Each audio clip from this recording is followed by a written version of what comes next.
We open in a small coastal town back in 2017, and our first character, this very judgmental-looking cat. From its perch on a rooftop, our cat overlord is on patrol. Just beneath it is a quiet, blue-haired boy walking all by himself. That guy's weird, someone says. A pair of guys are watching him. What's his deal?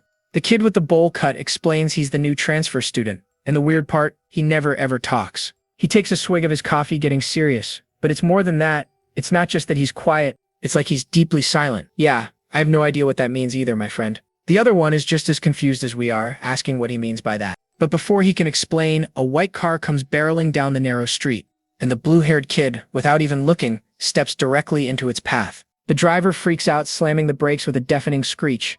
The car stops just inches from him. The driver is absolutely losing his mind. What is wrong with you? Hey, you punk, you think you have extra lives or something? Why did you jump out in front of me? But despite the man's rage, the boy just slowly turns his head, his expression completely blank. He does not care at all. The guys in the alley are baffled. What is he doing? Wait, look at his leg.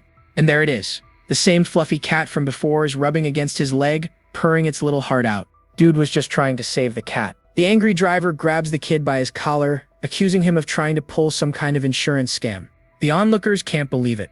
Wow, even in this situation he won't say a single word. One of them tries to call the cat over. See? I told you, the bowl-cut kid says grimly. It's like he has some disease where if he talks he'll die.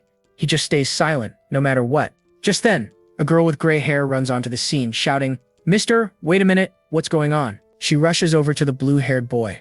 "Jijan, are you okay? What happened?" The driver, still gripping Jijan's tie, tries to explain that the kid just walked right in front of his car. The girl looks at Jijan worriedly. She then turns to the driver and bows deeply. "First of all, we are so sorry, can't you please let it go just this once?"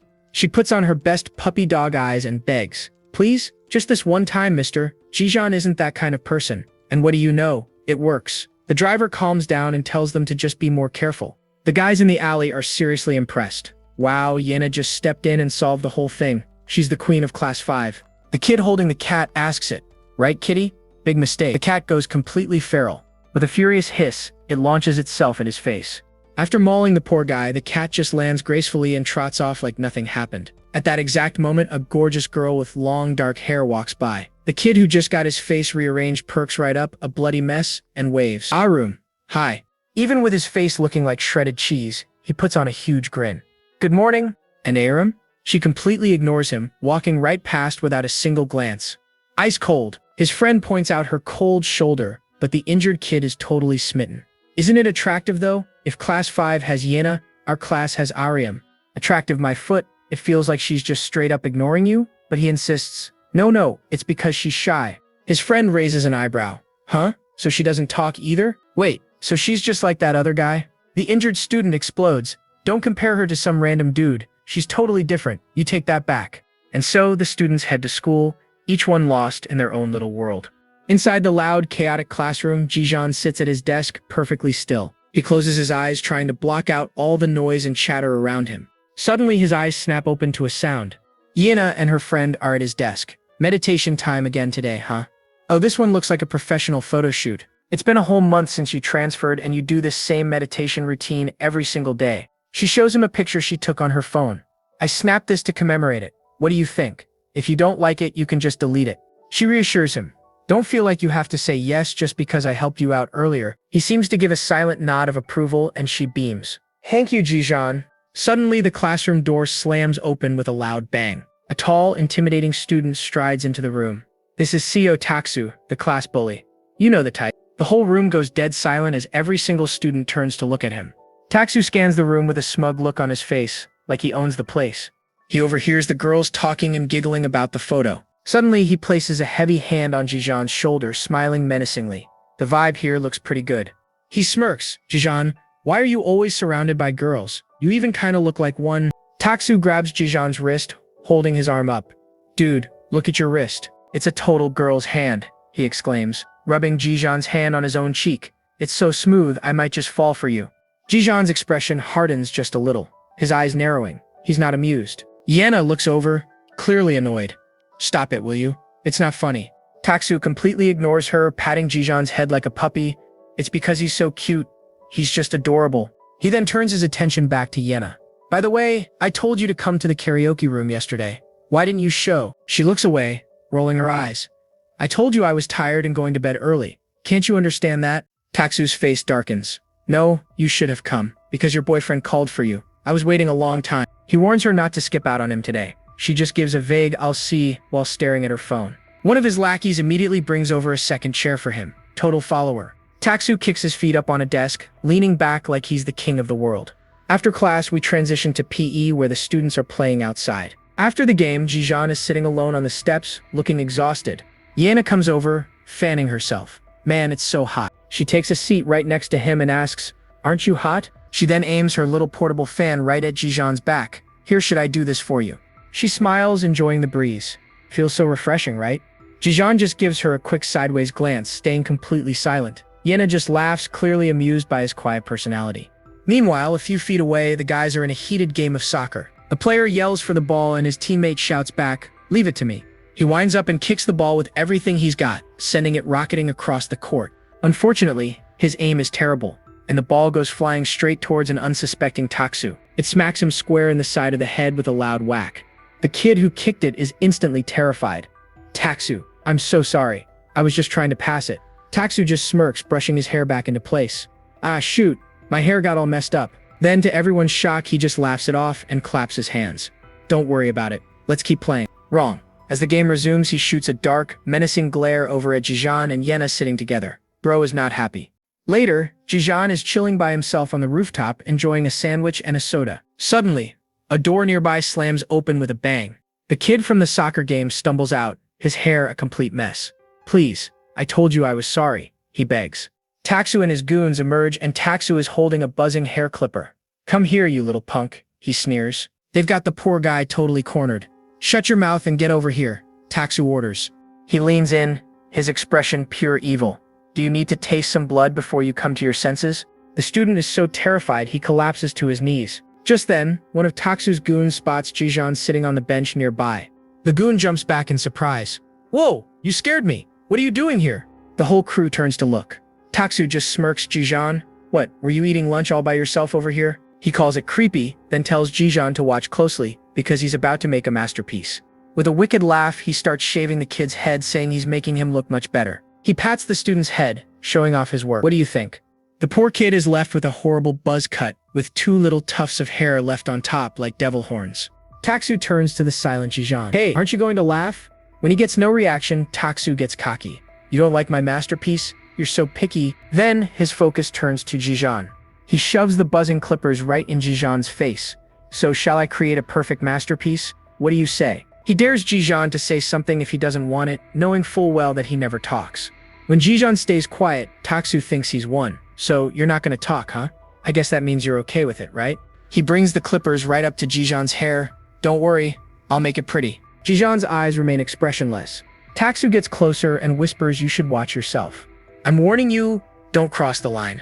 He continues. He decides to back off, admitting that if he messes with Jijan, all the girls will get mad at him. "Let's go," he says, turning and walking away with his crew like the coward he is. The bullied student just stares at the door they left through, his humiliation hanging in the air. He kneels down by the piles of his own hair and pulls out his phone. He takes a grim selfie of the awful haircut. "I need to capture evidence," he mutters. He then looks up and realizes Jijan is still there. The student walks over to him. "Why weren't you laughing?" "To be honest, I don't care even if you laugh." The student looks at Jijan with a new level of respect. "As expected, you're different from the other guys." As he walks away, he adds, "If it were me, I would have laughed my head off." "Thank you, Jijan." Later that day, as school ends, a sudden downpour starts. Students scramble for cover, complaining about the unexpected rain. Walking through the crowd is Ariam, holding an umbrella with her usual cold, distant expression. Not far away, Jijan is walking by himself, getting completely soaked by the rain.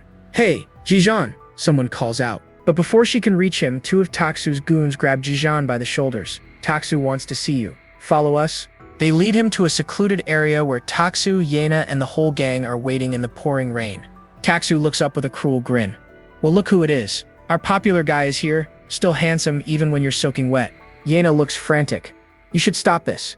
Why did you bring Jijan here?" she demands. Ignoring her, Taksu grabs her phone. "Are you getting angry?" "I'm just trying to check something." And then he throws the phone into a puddle at Jijan's feet. The screen lights up, showing the wallpaper a picture of Jijan. Taksu asks coldly, "Why is your face on Yena's home screen?" Jijeon stays silent as Taksu's face twists with rage. "I don't know if I'm being petty, but I just can't understand it." Yena desperately tries to de-escalate. "I told you it means nothing. I'm just using it because the mood looks good." "Mood?" Taksu seethes. "You're telling me that was all?" Yena shoves Jijeon, trying to get him to run. "Jijeon, quick, leave. This has nothing to do with you." She looks at him pleadingly, her voice soft. "Hurry and go." One of the lackeys scoffs. "See? All the girls are siding with that punk? They're even flirting right in front of us." Yena spins around, finally snapping. "Cut it out, you loser." Stops crossing the line. And in a flash of pure rage, Taksu lunges forward and brutally punches Yena right in the face. Blood explodes from her mouth from the sheer force of the blow. As Yena crumples to the ground, a spray of her blood lands on Jijeon's face. His eyes snap wide open in shock. In that instant, something inside him breaks and a cold, purple light glints in his eyes. Taksu stands over the fallen Yena, absolutely furious. "You witch, who are you siding with in front of your own boyfriend?" He turns to Jijeon with a smug grin. "So a girl likes you, huh? Did you already know?" He glances back at Yena on the ground. "How about you? Are you interested in her too?" With a twisted grin, Taksu makes a disgusting offer. "If you tell me honestly, I'll give her to you. I'll let you date her, you punk." He demands an answer from the silent Jijeon. "You were interested in her too, weren't you? Tell me." Yena finally speaks up from the ground. "Boyfriend? Someone who throws drinking parties with other girls and brags about it online is my boyfriend?" Taksu furiously snaps back. "I already apologized about that. The older guys set it up for me. How could I just skip it?" With tears in her eyes, Yena tells him it's over. "You're not worthy of being my boyfriend. You're out." "Shut up." Taksu screams, and without a second of hesitation, he slams his fist into the small of her back. Jijeon watches, his face now a mask of pure, unfiltered rage. Yena cries out in pain but manages to get one last jab in. This is really the end for you. I was a crazy girl forever dating you." Losing it completely, Taksu grabs her by the shirt. "Who gave you permission to end it? Do you think I'll let you go?" Yena just dares him. "That's right. Hit me. Hit me more. Let's settle this today," he roars, pulling his fist back for another punch. But just as he's about to connect, a hand shoots out and grabs his wrist, stopping the punch dead in its tracks. It's Jijeon. Taksu is stunned. "Jijeon? Don't tell me you really were interested in her? I gave you my advice, didn't I? I told you not to cross the line." Taksu yells, swinging a massive punch right at Jijeon's face. Jijeon stumbles back, but he's completely unfazed, his eyes now glowing a dangerous red. "You're not even a match for me," Taksu says coldly. Seeing this transformation, Yena screams in terror. "Come to your senses, Jijeon." His eyes narrow and he plants his feet, digging into the wet ground. Taksu can't believe it. He withstood that. "I'm not holding back anymore." He unleashes another powerful, glowing punch, but Jijeon doesn't even move an inch. He just takes the punch, his eyes glowing an intense, furious red. Taksu stares in disbelief at the unmoving boy. "What is with this guy? Just go die, you bum." Taksu screams, throwing one last desperate punch. This time, Jijeon effortlessly catches the fist in his hand. With a cold look in his glowing eyes, Jijeon unleashes a brutal counterpunch, sending Taksu flying into a puddle. Taksu's crew can only watch in horror. "What was that, Taksu?" Yena is completely speechless. Taksu tries to push himself up, spitting blood. "Shoot, what is this?" But before he can recover, Jijeon delivers a vicious kick straight to his head. "That punk! He's asking for it." Seeing their leader down, the rest of the crew rushes in to attack Jijeon all at once. One of the thugs grabs a metal pipe and swings it, but Jijeon is way too fast. He kicks the guy in the chest, sending him flying before the pipe can even connect. The last guy standing watches his friend go down, completely frozen in pure terror. On the ground, Taksu stares up in disbelief. "Jijeon, what are you? Who are you?" Jijeon doesn't answer. He just grabs Taksu by the hair and viciously slams his face into the ground. He doesn't stop, repeatedly smashing Taksu's head into the wet pavement with relentless, terrifying fury. Yena finally rushes over and grabs Jijeon from behind, pleading with him. "Stop. Stop it, Jijeon." Her voice seems to reach him. He stops, panting heavily as lightning flashes across the sky. As he catches his breath, Yena can only look on, her face a mixture of fear and deep concern. Without another word, Jijeon straightens his clothes, shoulders his backpack, and walks away from the carnage. The one conscious thug can only stare after him, muttering, "That lunatic." Yena is left kneeling on the wet ground, trying to process what just happened. As Jijeon disappears into the storm, it's clear there's a deep, heavy darkness hidden behind all that silence. The writer wants us to see another angle on that encounter, to add to the mystery, I guess. From this vantage point, we see Arium when Taksu's minions call Jijeon and lead him to where Taksu is. She hears them talking about Taksu being furious with Jijeon. Just ask for mercy as soon as you see him, dude. It's the only way you'll live, one of them advises. Arium is curious and maybe a bit concerned. Her hand grips the umbrella handle tight, and in the next second, she's sprinting through the rain. She cautiously peeks around a corner, and what she sees makes her eyes go wide with pure shock. Jijan is landing a brutal punch on Taksu, who's twice his size, sending blood flying. And his face? It's chillingly calm as he winds up for another devastating blow. Arium can only watch in horror as Jijan systematically dismantles the other bullies. When the carnage is over, Jijan is the only one left standing, soaked to the bone in the rain. He emerges from the alley, breathing heavily, and begins walking, then gives her a glance. In the middle of the downpour, their eyes lock. His gaze is intense, his face bruised and bloody. Arium's hand is shaking, but she offers him her umbrella.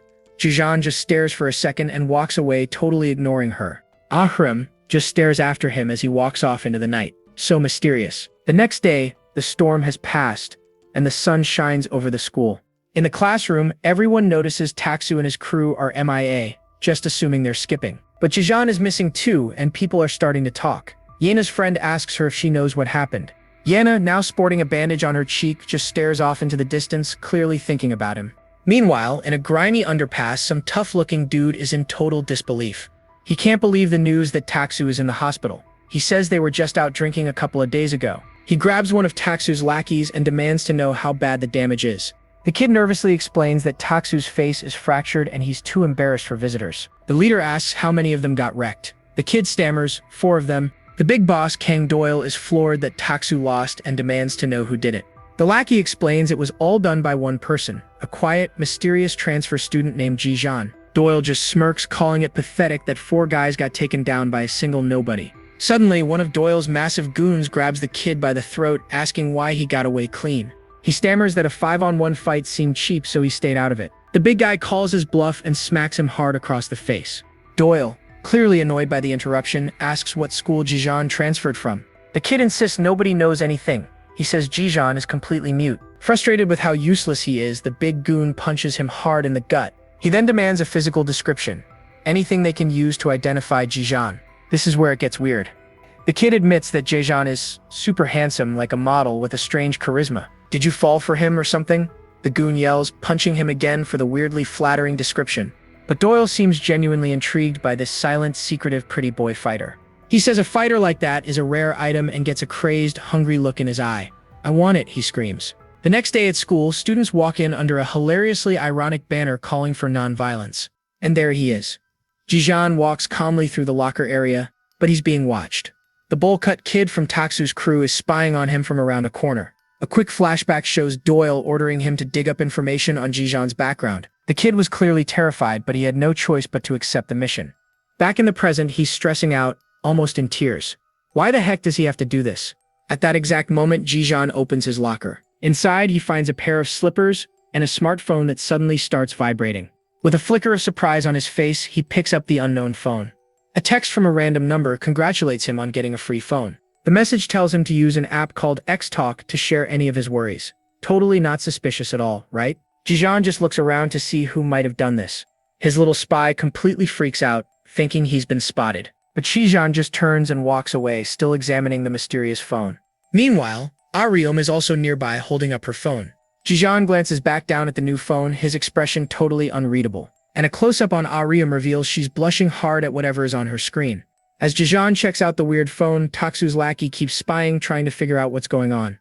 As Jijan walks off, he leaves the phone sitting on top of the lockers. Seeing his chance, the lackey lunges for the abandoned phone and snatches it up. He quickly inspects it. It's a super old model, and wait a minute, it isn't even locked. But before he can start snooping, Arium lands a brutal nudge to his back. He slams hard into the lockers with a loud crash, dropping the phone. Arium coolly strolls past, picking up the phone while the kid sputters on the ground in a daze. He yells after her, asking what her deal is, but she just runs away. Left alone and completely owned, the kid is seething with a mix of rage and pure humiliation. Elsewhere, Yena is walking with her friend Yuri, who's excitedly talking about her aunt's new poodle puppies. Yena, however, is a million miles away, completely lost in thought and not hearing a word. Her friend immediately calls her out for zoning out again, and Yena tries to play it off. But her friend sees right through her, teasing, "Liar, you were thinking about Jijan again, weren't you?" As Yena denies it, her friend suddenly spots him down the hall and shouts, "Hey, it's Jijan." Yena's head whips around, her own eyes widening in surprise as she sees him. Their gazes lock across the crowded hallway, and Yena is suddenly hit with a massive wave of emotion. Without any warning, tears begin to well up in her eyes. She doesn't even hesitate. She shoves her posters into her friend's arms and calls out his name. She takes off running after him, leaving her friend to sigh. Jijan's the only one you see, huh? In a flash, she closes the distance between them. Catching up to him, Yena immediately throws her arms around him in a tight hug. The sudden bold move leaves all the other students in the hallway completely stunned. With tears streaming down her face, she tells him how worried she was and asks if he's okay. She looks up at him and says, "You saved me, Jijan. I won't ever forget it." Jijan is expressionless as usual, as Yena says a heartfelt thanks. And of course, watching the whole scene unfold from the sidelines, Taksu's lackey grumbles with jealousy. He quickly pulls out his phone and starts tapping out his daily report for Doyle. His notes are simple: late to school, popular with the girls, and still not talking. He wonders if this intel is even enough. Later that day, after school lets out, Jijan walks alone through the city streets. As he walks, a tough-looking guy on a yellow dirt bike spots him from across the street. He smirks, recognizing Jijan instantly. He sure stands out, he mutters to himself. He pulls out his phone and sends a quick message, alerting another delinquent on a scooter nearby. The trap is sprung. The two of them move in at once, screeching to a halt to block Jijan's path completely. The man with the glasses sizes him up. "Jijan? You're Jijan, right?" Jijan remains completely silent, staring back with that same intense, stoic expression. The man just smirks. "I guess I'm right.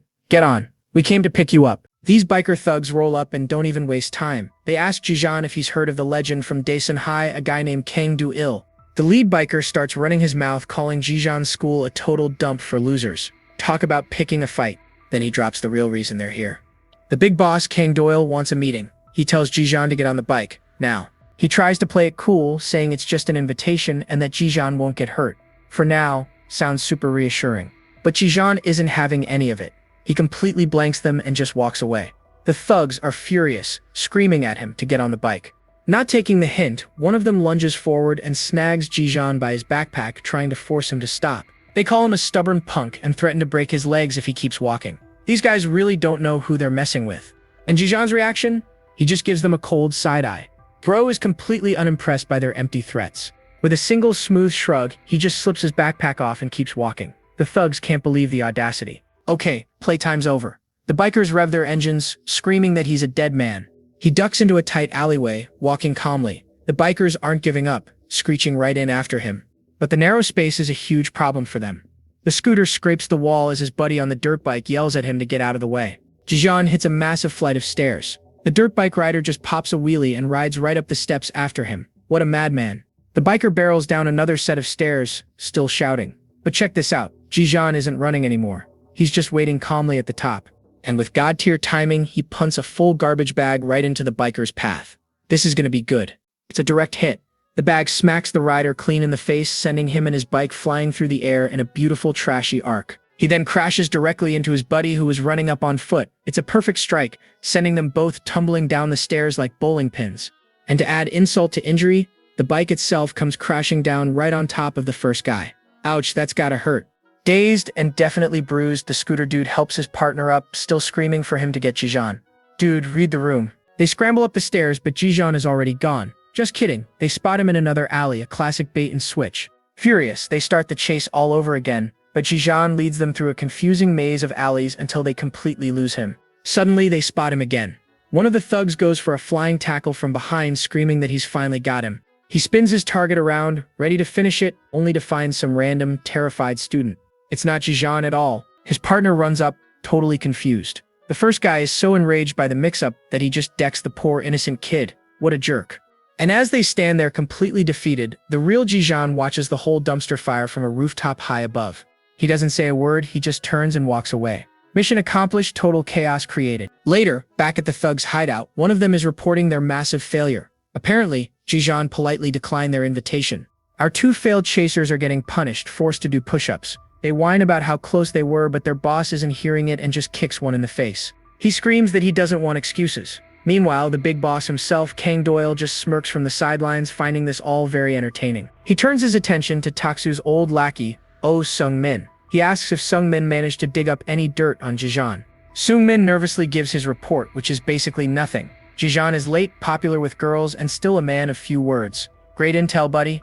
Kang Doyle is not impressed. He asks if that's seriously all he's got, and his heavy immediately grabs Seung-min by the hair. And just like that, Seung-min is forced to join the other failures on the floor, wondering how he got dragged into this mess too. Kang Doyle smiles and tells them to stop. He gives Seung-min a new mission though. Lure Ji-jeon to the back gate after school. Simple, right? He asks if Seung-min can at least handle that, and the look on Seung-min's face says it all. The poor guy is absolutely terrified. Kang Doyle then turns to another thug, Daesik, and puts him in charge of the operation. He wants Ji-jeon brought to him tomorrow, no excuses. Daesik confidently accepts. But meanwhile, Seung-min is having a full-blown panic attack, wondering how in the world he's going to lure a beast like Ji-jeon anywhere. The next day, Seung-min tries to play it casual. He's holding 2 grape sodas nervously. His friend tries to grab one for himself. Seung-min just gets angry and calls him a cheapskate to deflect, because his real target is walking just a few feet ahead. You guessed it, it's Ji-jeon. Seung-min runs up with the fakest smile you've ever seen, wishing Ji-jeon a good morning and offering him the soda. Ji-jeon just stares back, completely expressionless. Seung-min starts backpedaling fast, swearing he was never really one of Taksu's guys. He even tries to suck up, saying how awesome it was to see Taksu get wrecked. He offers the drink again, desperate to build some camaraderie. And Ji-jeon's response? He just turns and walks away without saying a single word. Denied. Seung-min is left standing there like an idiot. Seung-min is fuming. This is way harder than he thought. He's terrified of what Kang Doyle will do to him if he fails this simple mission. The bell rings for lunch and everybody heads out. While everyone else is hyped to leave, Ji-jeon is just chilling with his head on his desk. With the classroom finally empty, Ji-jeon lifts his head. Seung-min's watching from the doorway. He'd been searching for Ji-jeon at the cafeteria. Did he bring his own lunch? Ji-jeon heads out to his favorite spot on the rooftop, and on a bench there's a phone just sitting there. And right on cue, the phone buzzes to life. Its screen lights up with a mysterious notification. The message is simple. It just reads, "Eating bread today too?" Meanwhile, Arum is staring at her phone, completely flustered and blushing like crazy. Ji-jeon picks up the phone curiously. This person says they've seen him eating alone on the rooftop, just like they do. The mysterious texter says they wanted to talk, which immediately puts Ji-jeon on high alert, scanning the area for his secret admirer. Another message pops up saying they're on the opposite side. What a strange way to introduce yourself. And just like that, an arm starts waving like crazy from across the fence trying to get his attention. Ji-jeon takes a seat as the texts keep rolling in. The person admits they're awkward and heard he doesn't talk much either. "Why aren't you talking?" comes the next text. Ji-jeon just stares back, his thumb hovering over the keyboard. Suddenly, a loud voice shouts his name, completely startling him out of his thoughts. It's Oh Seung-min, who runs up with a ridiculously fake grin plastered on his face. "Whoa, fancy meeting you here." Seung-min holds up a bag of bread, claiming he was just coming up to eat. He then asks if Ji-jeon was eating all by himself. He's super eager to eat together, and Ji-jeon just kind of accepts it with his usual stoic silence. So the two of them sit on the bench. Seung-min is going to town on his bread, while Ji-jeon just sips his drink. But they're not alone. Arum is peeking over from the next rooftop, spying on them while having her own snack. All of a sudden, Seung-min bends over and starts crying. Bro is putting on a real show. With tears streaming down his face, he blurts out, "Ji-jeon, actually, I have no friends." He tries to explain that he only hung out with Taksu's gang because he was afraid of being a total loner. Looking at Ji-jeon with puppy dog eyes, he suggests they team up as fellow outsiders and become friends. But get this, it is all an act. Inside, Seung-min is raging, thinking, shoot, is this not working? I even squeezed out some tears. Ji-jeon is completely unfazed. He just stands up to leave, leaving Seung-min in total disbelief. As Ji-jeon walks away, Seung-min just loses it, screaming, "No, all my effort." In a desperate move, he lunges forward and grabs Ji-jeon's arm, pleading, "We can be friends, right?" He even tries clinging to Ji-jeon's leg, but Ji-jeon easily yanks his arm away, sending the pathetic Seung-min tumbling to his knees. Seung-min checks his phone, and it's bad news. He's got angry texts from Daesik demanding to know why he hasn't brought Ji-jeon yet. Later in class, Daesik texts again telling him to get Ji-jeon to the back gate. Seung-min is panicking as the teacher dismisses everyone. But he's not giving up. He clenches his fist, determined to somehow get a hold of Ji-jeon. He rushes through the crowded hallway, terrified that his target has already gone home for the day. Peeking into their now empty classroom, he starts to panic. Oh no, there's no one inside. But then he sees him. Ji-jeon is just sitting there on a desk by the window, looking like a main character as the curtains blow around him. Seung-min just stares, completely confused. What is this? Is he shooting a commercial by himself or something? His phone buzzes again. It's Daesik, and he is absolutely furious, screaming through the text. Taking a deep breath, Seung-min enters the classroom. "Ji-jeon, you still haven't left." He immediately launches into another fake sob story, claiming he called his mom and told her he finally made a friend. He says his mom, who works nearby, desperately wants to meet Jijan and asked him to bring him over. The lies are getting deep now. He begs Jijan, "Can't you just show your face in front of her for a moment, please?" Seungmin's face twists with intensity as he tries to guilt trip him. "When my mom is insisting, you can't just refuse." But Jijan's silence is making him desperate. He thinks to himself, "Wow, are you really even thinking about it? This cold punk?" Losing all his composure, he grabs Jijan by the shoulders and shakes him, yelling, "Hey, just a moment is fine. Aren't we friends?" He literally drags Jijan out of the classroom. "This way." And as they leave, Ariam watches them go. As they walk, Seungmin cheerfully explains that the back gate is a shortcut to the market. But his expression darkens as he thinks, "I'm sorry, Jijan. If you're naive in this neighborhood, you can't survive."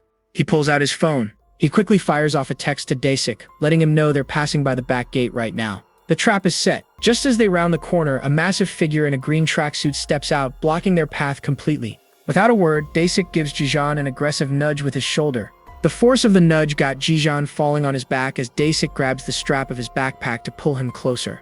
My, you should be more careful," Daesik sneers, clearly enjoying this. He grins like a villain. "There was no point in me even waiting for you." He follows up with a brutal backhand that sends Jijan stumbling backward. This guy means business. "Nice to meet you, you little punk." Daesik growls, grabbing Jijan by the throat. He mocks him. "Your face is fine, but it looks like your skills were all talk." But then Jijan stomps his foot hard on top of Daesik's. Using that as a pivot, Jijan kicks off Daesik's chest and does a full backflip, sending the giant bully crashing to the ground.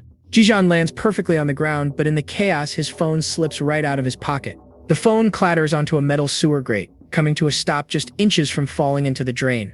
That's not good. Jijan's eyes widen as he sees his phone's dangerous position. At the same time, Daesik is already getting back up. Daesik scrambles to his feet and catches Jijan off guard with a massive right hook that sends him flying across the ground. Jijan's foot conveniently kicks the phone out of the way. Problem solved. Cracking his knuckles, Daesik grins with pure malice. "I'll get you on the next turn."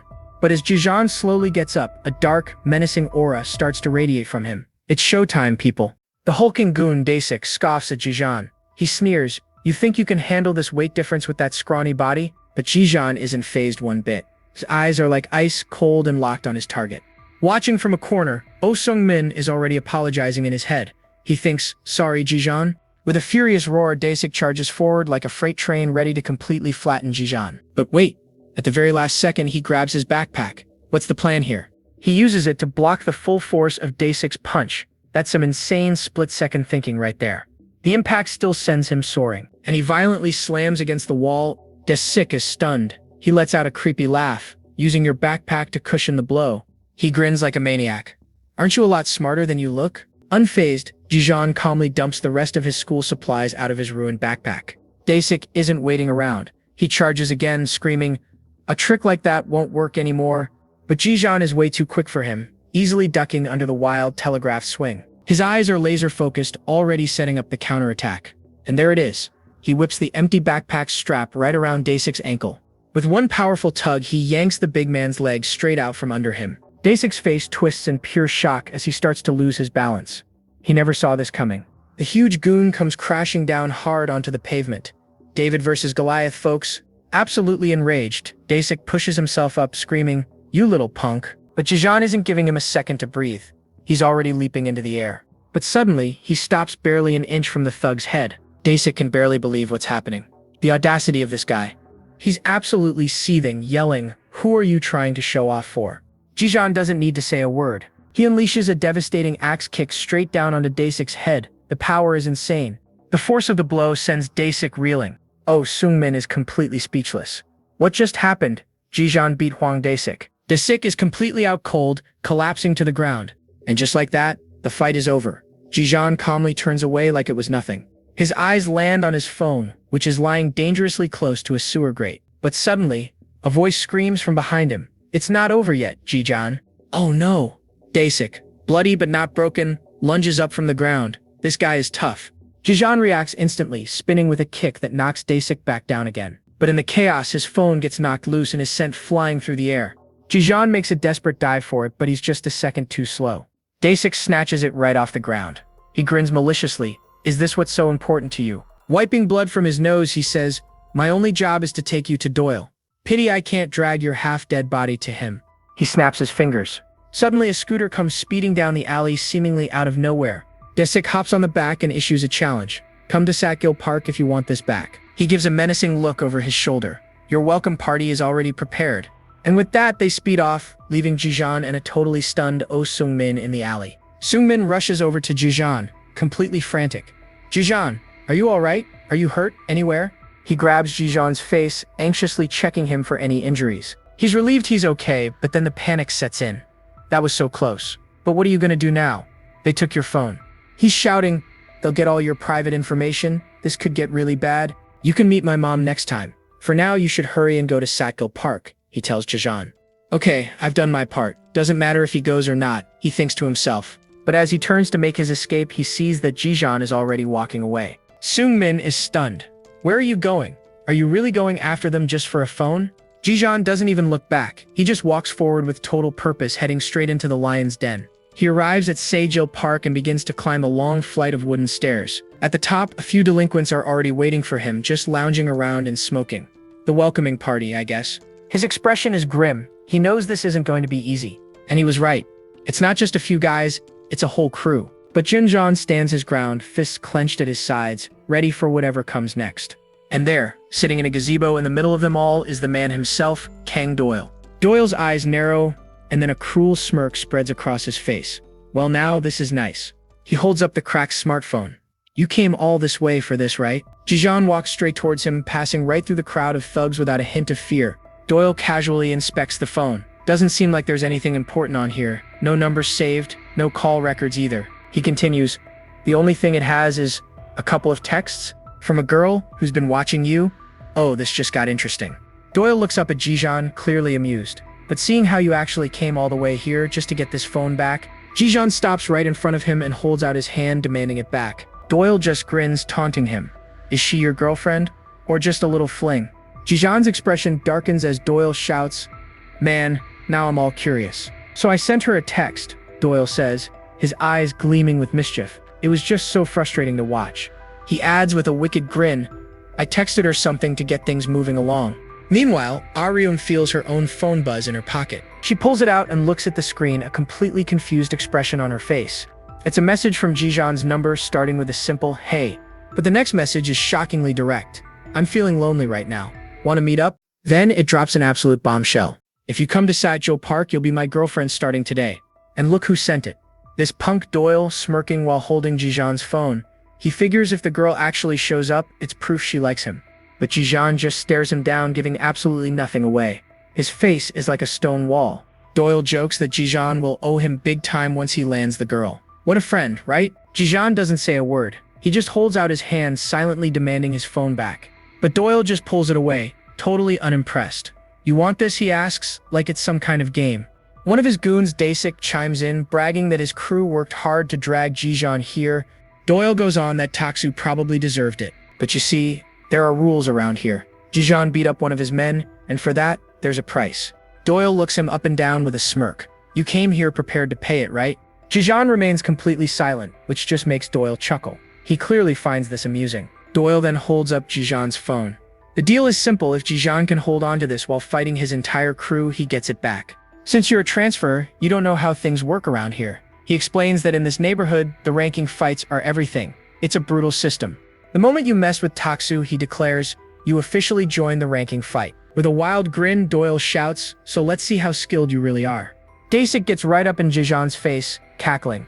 This is the place of revenge, Jijan. And with no warning, he throws a massive punch right at Jijan's head. But check this out. Jijan takes the hit and doesn't even flinch. His expression is completely unchanged.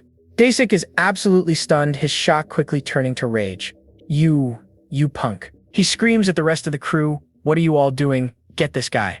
A thug in a red hat throws the first punch, but Jijan effortlessly puts up a block. You can see his hand clenching into a tight fist. He's ready. He even catches another thug's fist midair, stopping the attack cold, but it's a numbers game. He's quickly overwhelmed as the others swarm in, landing punches from all sides. Even as the beating continues, there's a sharp glint of light reflecting in his eye. He takes a brutal shot right to the face that would knock anyone else out. Then another one to the gut that doubles him over. This is getting rough. A thug grabs him by the hair, holding him in place for the next attack. He takes another devastating punch to the side of the head with a sickening impact. And once he's on the ground, a foot comes down hard, stomping on him. The gang is relentless, kicking and punching him from every single angle. Doyle watches the whole thing, looking confused. Why is he only defending, he wonders. He starts to think that maybe Jijan just isn't interested in their little ranking fight at all. One of the thugs points out that Jijan hasn't even screamed. Is he really risking his life just to stay quiet? This gives Doyle a twisted idea. A depraved look crosses his face. I wonder what kind of voice will come out of someone like him. So he raises the stakes, shouting to his crew, anyone who makes that guy scream, I'll give you the limited edition Jordan Nikic. The thug's eyes immediately light up with greed. Really? Awesome. The promise of rare sneakers sends them into a total frenzy, and they descend on Jijan all over again. Doyle screams at him, Jijan, show your skills. Prove to me that you're a rare item. Daesik shoves his way through the crowd, yelling for everyone to move out of his way. He taunts the beaten Jijan, asking where his fighting spirit went and if he's scared now. Daesik connects with a brutal uppercut, sending spit and blood flying through the air. The blow knocks Jijan flat on his back. He looks utterly defeated. He's struggling to breathe, his face a mess of bruises and blood, but incredibly, his eyes are still open. This isn't enough for one of the goons, who decides to take things to a whole new level by picking up a huge rock. He grins like a maniac, raising the rock high above his head. I'll make this guy scream. He gloats that he never liked Jijan's face anyway, and this will solve everything. But before he can bring it down, a foot slams into his head with incredible force. It's Doyle. He stands over the downed thug and coldly asks, do you want to die? He then turns back to Jijan, grabbing him by the collar and pulling him up. He gets right in his face. Do you enjoy this? You're trying to hide something, aren't you? He tells Jijan that this will never end, not until he proves his worth. Meanwhile, hiding behind a tree, Seungmin is watching the whole thing unfold, feeling absolutely terrible for Jijan. He knows Doyle's gang is on a completely different level than Taksu's crew. This is serious.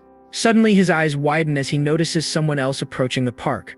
At that exact moment, Jijan's phone, still in Doyle's hand, lights up with a brand new message. The message is simple and direct. Please let him go. Doyle looks up from the screen, his eyes wide with genuine surprise, and there she is. It's the girl, Aram. She's standing at the edge of the clearing, her face hidden in the shadows. Doyle's shock melts into a wicked grin as he looks at Jijan. Perhaps you'll find your will to fight now. Your little fling has arrived. He gives a subtle nod to one of his thugs, who smirks and says, okay. The thug starts walking towards Aram, waving his hand. Hey, come a little closer. Aram doesn't move. Instead, she starts typing a reply on her phone. But before she can send it, the thug rushes up behind her. He violently grabs her by the arm, stopping her cold. Wow, he leers, pulling her close. You're actually pretty. She tries to pull away, but he yanks her back. Where do you think you're going? You came here by yourself, didn't you? Watching from the trees, Seungmin's face twists in horror. What? That's Aram. He's completely panicked. He has no idea what he's supposed to do now. He instinctively takes a step forward to help, snapping a twig under his foot. The thug just grins at Aram. You should go see your boyfriend's face. Let's go. But Seungmin freezes up. He's too terrified to intervene and can only watch them go. The thug announces his success, confirming he's dragged Aram into the park just like he was ordered. Up until now, Jijan has taken the entire beating without making a sound, but seeing her here, something finally snaps. Ahiram's terrified face triggers a flashback for Jijan, a memory of her showing him a simple moment of kindness on a rainy day, and how she tried to connect with him despite his lack of reaction. Back in the present, Aram flinches in fear, the thug's grip leaving angry red marks on her arm. And that is it. That is the absolute last straw. The empty look in Jijan's eyes is instantly replaced by pure, unadulterated rage. The thugs are in total shock. They can't believe their eyes, she actually came. One of the goons grinds his foot on Jijan's head and sneers at her. He says Jijan is busy getting a little educations right now. Aram's hands are trembling, but she immediately tries to de-escalate by typing a frantic message on her phone. But instead of speaking, she just stands there in complete silence. The thugs are totally baffled. Why isn't she talking? The leader, Doyle, absolutely loses it and starts laughing. He just realized she's silent, just like Jijan. The whole crew starts mocking them, calling them a weirdo chat couple. Doyle, being the menace he is, turns this into a sick game. He smirks and says he'll reward whoever can make one of them talk. The big goon's eyes light up with a creepy glint. He asks if the girl is fair game, and Doyle just gives him the green light. And just like that, a couple of creeps start closing in on Aram. One of them says if she can't talk, she can't say no. Seriously messed up. One grabs her wrist, demanding she speak, while another gets way too close and starts messing with her hair. All the while, Jijan is watching from the ground, and the look in his eyes is pure, unfiltered rage. as the creep asks about her shampoo. Doyle just keeps poking the bear, taunting Jijan. He asks if he's just gonna sit there and let this happen. Another thug escalates things, grabbing Uriam's face to force her to talk. From behind a tree, a terrified Sungmin can only watch in horror. The thug tightens his grip, screaming right in her face to say something. This is their biggest mistake. But before he can finish his sentence, a fist comes flying out of nowhere and absolutely decks him. It's Jijan. He's on his feet, and he's already laid out one of the thugs who touched Uriam. The switch has been flipped. Without even a second's pause, he unloads another brutal punch right into the face of the guy who grabbed her. Some dude with pink hair thinks he can take him on. Nope. He gets sent flying backwards from a single powerful hit. And look at Doyle. He is absolutely loving this. He's ecstatic that Jijan is finally showing his true colors. In a flash, Jijan moves to stand directly in front of Uriam, becoming her human shield. Protector mode is activated. The rest of the gang, completely furious now, all scream and charge at him at the same time. But it's no use. Jijan is like a whirlwind, effortlessly dodging and weaving through every single attack they throw at him.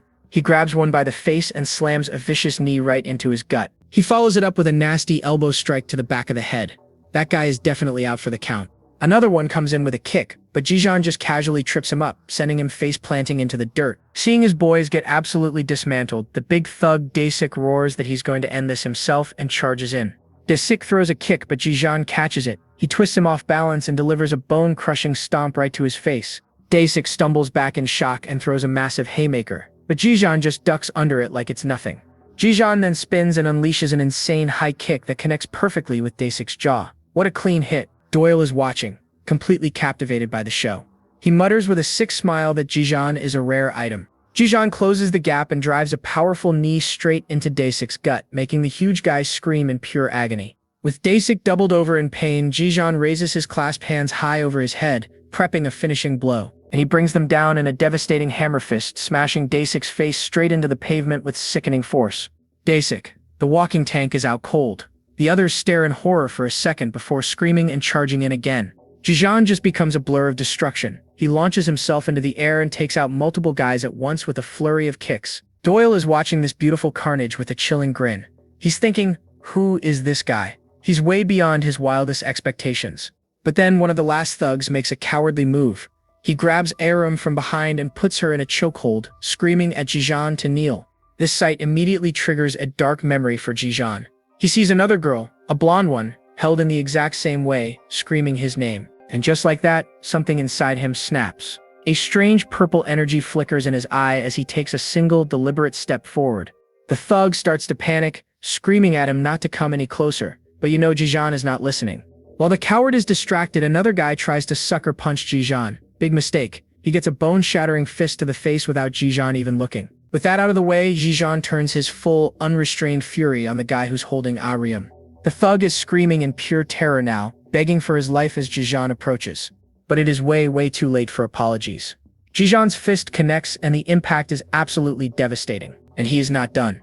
Jijan raises his foot, ready to bring it down with brutal finality. The guy can only whimper that he was wrong, but one look at Jijan's cold, empty glare tells you there is zero mercy left. He just keeps punching, and that strange purple energy starts glowing in his eye again. Suddenly, Doyle steps in and grabs Jijan's arm mid-swing. He yells at him to stop, saying it is enough. He then holds out Jijan's phone, telling him to take it.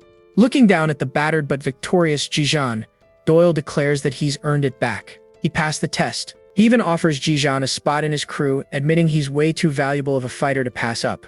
But Jijan completely ignores the offer. He slowly gets to his feet, clenching his bloodied fist, and walks towards Doyle.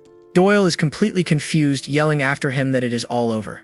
Doyle's friendly facade instantly vanishes, replaced by something else. What is with the attitude? I told you that's enough.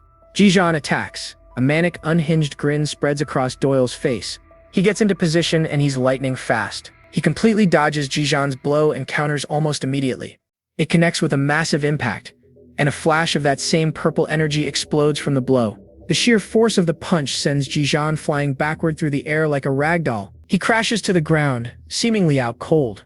Doyle stands over him with a smug, twisted grin. He smugly says, I told you to stop, didn't I? Jijan is on the ground, completely gassed and beaten to a pulp, just trying to catch his breath. Kang Doyle looms over him with a smug grin, telling him he'll be back for that answer soon enough. He gives the order and his equally wrecked crew starts to pull back. The beatdown is over, for now. As they limp away, one of his guys can't help but wonder who in the world was that monster they just fought. Even Dasik, his face a total wreck, is confused. He asks Doyle why he'd still want to recruit a guy who just handed them their butts. Doyle just touches his busted lip and admits that even he got chills when Jijan went berserk. He flashes back to that insane counter. He was sure he dodged it, but Jijan's speed was on another level. The guy has a genius-level talent for hitting weak points. Doyle isn't just mad, he's seriously impressed. Then he gets this totally unhinged look in his eyes. This dude is obsessed, declaring he's going to make Jijan his, one way or another. Later, we find Jijan slumped on a park bench. Arim shows up and you can see the pure worry in her eyes. But Jijan just stares at the ground, his face a mess of cuts and bruises, completely shutting her out. You can see her heart breaking right there. A single tear falls and then she just bolts. Then his phone starts buzzing. He checks it, and it's a text from Arim. She's running to get medicine for him and asked him to wait. But seeing her message triggers something, a dark memory starts to surface. He's thrown back to that horrifying moment when one of the goons was holding her hostage, screaming at Jijan to get on his knees or she gets hurt. He snaps back to reality, but his face is stone cold. That memory changed everything. He picks up the phone, gives it one last look, and leaves it behind. He just walks away, abandoning it completely. But hold on, he wasn't alone. Oh Sung-min was hiding behind a tree and he saw everything. He's totally speechless, calling Jijan unreal. Sung-min realizes that the new transfer student isn't just some guy, he's a certified monster. Then he spots the phone on the bench. He recognizes it instantly. It's the same one he saw at the school shoe racks. And all the pieces click into place. He realizes Arun must be the one who gave Jijan that phone. Just then, he hears footsteps. Oh no, it's Arun. And she's running right back to the bench. Sung-min totally panics. He looks at the phone in his hand and just makes a break for it. Arun gets back with a bag full of medicine, only to find the bench empty. Meanwhile, as Sung-min is booking it, the phone lights up again. It's another text from Arim, asking if Jijan is okay. Reading this makes Sung-min furious. How could Jijan just abandon his phone when Arim is so worried about him? He's totally conflicted. Should he reply and put her mind at ease, or just ignore it? He scrolls up and sees her first text, introducing herself and saying she wants to get to know him. His heart just sinks. He's completely overwhelmed. Does he ignore her, or does he pretend to be Jijan? Back at the bench, Arim's phone buzzes. She looks down and sees a reply. Just one word. Okay. But that one word is enough. The next day at school, things are about to get crazy. Sung-min's friend is glued to his phone, his jaw on the floor. And what's he watching? It's a video of Jijan single-handedly dismantling Doyle's entire crew. His friend can't believe it's the same transfer student. Sung-min admits he was so shocked he barely managed to hit record. The friend is convinced Jijan is going to be super popular, but Sung-min just mutters that he already is. The salt is real, folks. He's just fuming, because he's 100% sure his crush, Arim, has a thing for Jijan. Bro is having a complete meltdown. He's mad, Jijan is ghosting her, but also kinda relieved. He's a mess. His friend sees a golden opportunity. He says the video would go viral and snatches the phone, ready to upload it. Sung-min chases after him but ends up crashing right into another student, knocking the guy's tie clip to the floor. He looks up and freezes. It's Kim Jinwoo, the number 2 ranked fighter of the sophomores, and he does not look happy. Sung-min is completely paralyzed with fear, barely able to stammer out the infamous fighter's name. He scrambles to pick up the tie clip, nervously offering to put it back on for him. But Jinwoo's not having it. He just smacks Sung-min hard across the face and tells him to go get his crew. His friend runs over to help, but Sung-min just screams at him, blaming him for the whole mess. His friend tells him to calm down, saying he's lucky it was just one slap. Apparently, Jinwoo is known for having a seriously bad temper. But Sung-min's not listening. His eyes are locked on Yena, who's walking with Jijan and pointing at the cuts on his face. Watching them walk off together sends Sung-min into a jealous rage. He just can't stand how popular Jijan is. He is absolutely fuming. First it was Arim and now Yena too. Why does this guy get all the attention? And speak of the devil, he turns around, and there she is. Arim is walking right down the street. He quickly tries to play it cool, stammering out a greeting as she gets closer. And she walks right past him without a single glance. Ouch. That's a critical hit to the ego. That's when he gets an idea. If he can't get Arim's attention directly, maybe he needs to get close to Jijan first. Suddenly, his friend pops up out of nowhere with a wicked grin on his face, holding out the phone. On the screen is the fight video, queued up and ready to post with the title, "Holy Cow, Transfer Student." And before Sung-min can do a single thing to stop him, his friend hits the upload button. It's done. We change scenes to the classroom. A pack of bullies has cornered their favorite punching bag, and they're getting artsy with it. And with a final smack, the masterpiece is complete. They've drawn a smiley face on the back of his head, calling it an improvement. Seriously? The poor victim, Guman, looks completely broken as his tormentors howl with laughter. But the humiliation isn't over. Their next brilliant idea is to make him walk backwards for the rest of the day. Terrified and confused, Guman actually starts to shuffle backwards, right as they guide him towards the stairs. You know what's coming next. Guman loses his footing completely and takes a nasty tumble headfirst down the entire flight of stairs. And the bullies, they just stand at the top, laughing their heads off and calling him an idiot. Just pure evil. But just before Guman smashes into the landing, a blur of motion appears out of nowhere and catches him. It's Jijan. He just saved Guman from a trip to the hospital, and Guman stares back in total shock. Yenna rushes over to check if Guman is alright. He's shaken, but says he's fine. That's when Yenna finally sees it. She spots the ridiculous drawing on his head and completely loses it. Guman just apologizes pathetically while Jijan watches the whole scene with a cold, unreadable face. Seeing Jijan's stone-cold expression, Guman can't help but think to himself, he's the only one not laughing at me. As his silent savior walks away, Guman musters up the courage to shout, "Thank you, Jijan." Meanwhile, in another part of the school, something big is about to go down in the gymnasium. Inside, it's an all-out brawl. Students are trading heavy blows in an unofficial fight club. A huge crowd has gathered around them, cheering, jeering, and probably betting their lunch money on the outcome. But one person is not impressed. Kim Jin-woo sits on the bleachers, looking totally bored by the amateur display. Suddenly, his lackey runs up and shoves a phone in his face. It's a crazy fight video of some new transfer student. And this video is absolutely blowing up online. The views are climbing and the comments are going wild. Jin-woo's interest is finally piqued. He asks if the guy is from their school, and his buddy confirms the uniform matches. A menacing grin spreads across Jin-woo's face.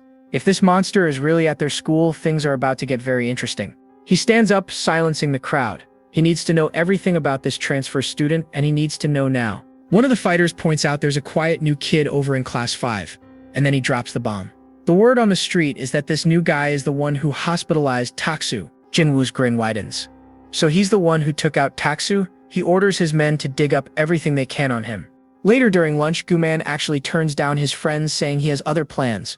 He works up the nerve to approach Jijan, offering to share the bread he bought as a thank you. Hey, maybe we can eat lunch together once in a while, Guman says. But Jijan just stays silent. But their unlikely lunch date is immediately crashed by Oh Sung-min, who declares he was waiting for Jijan the whole time.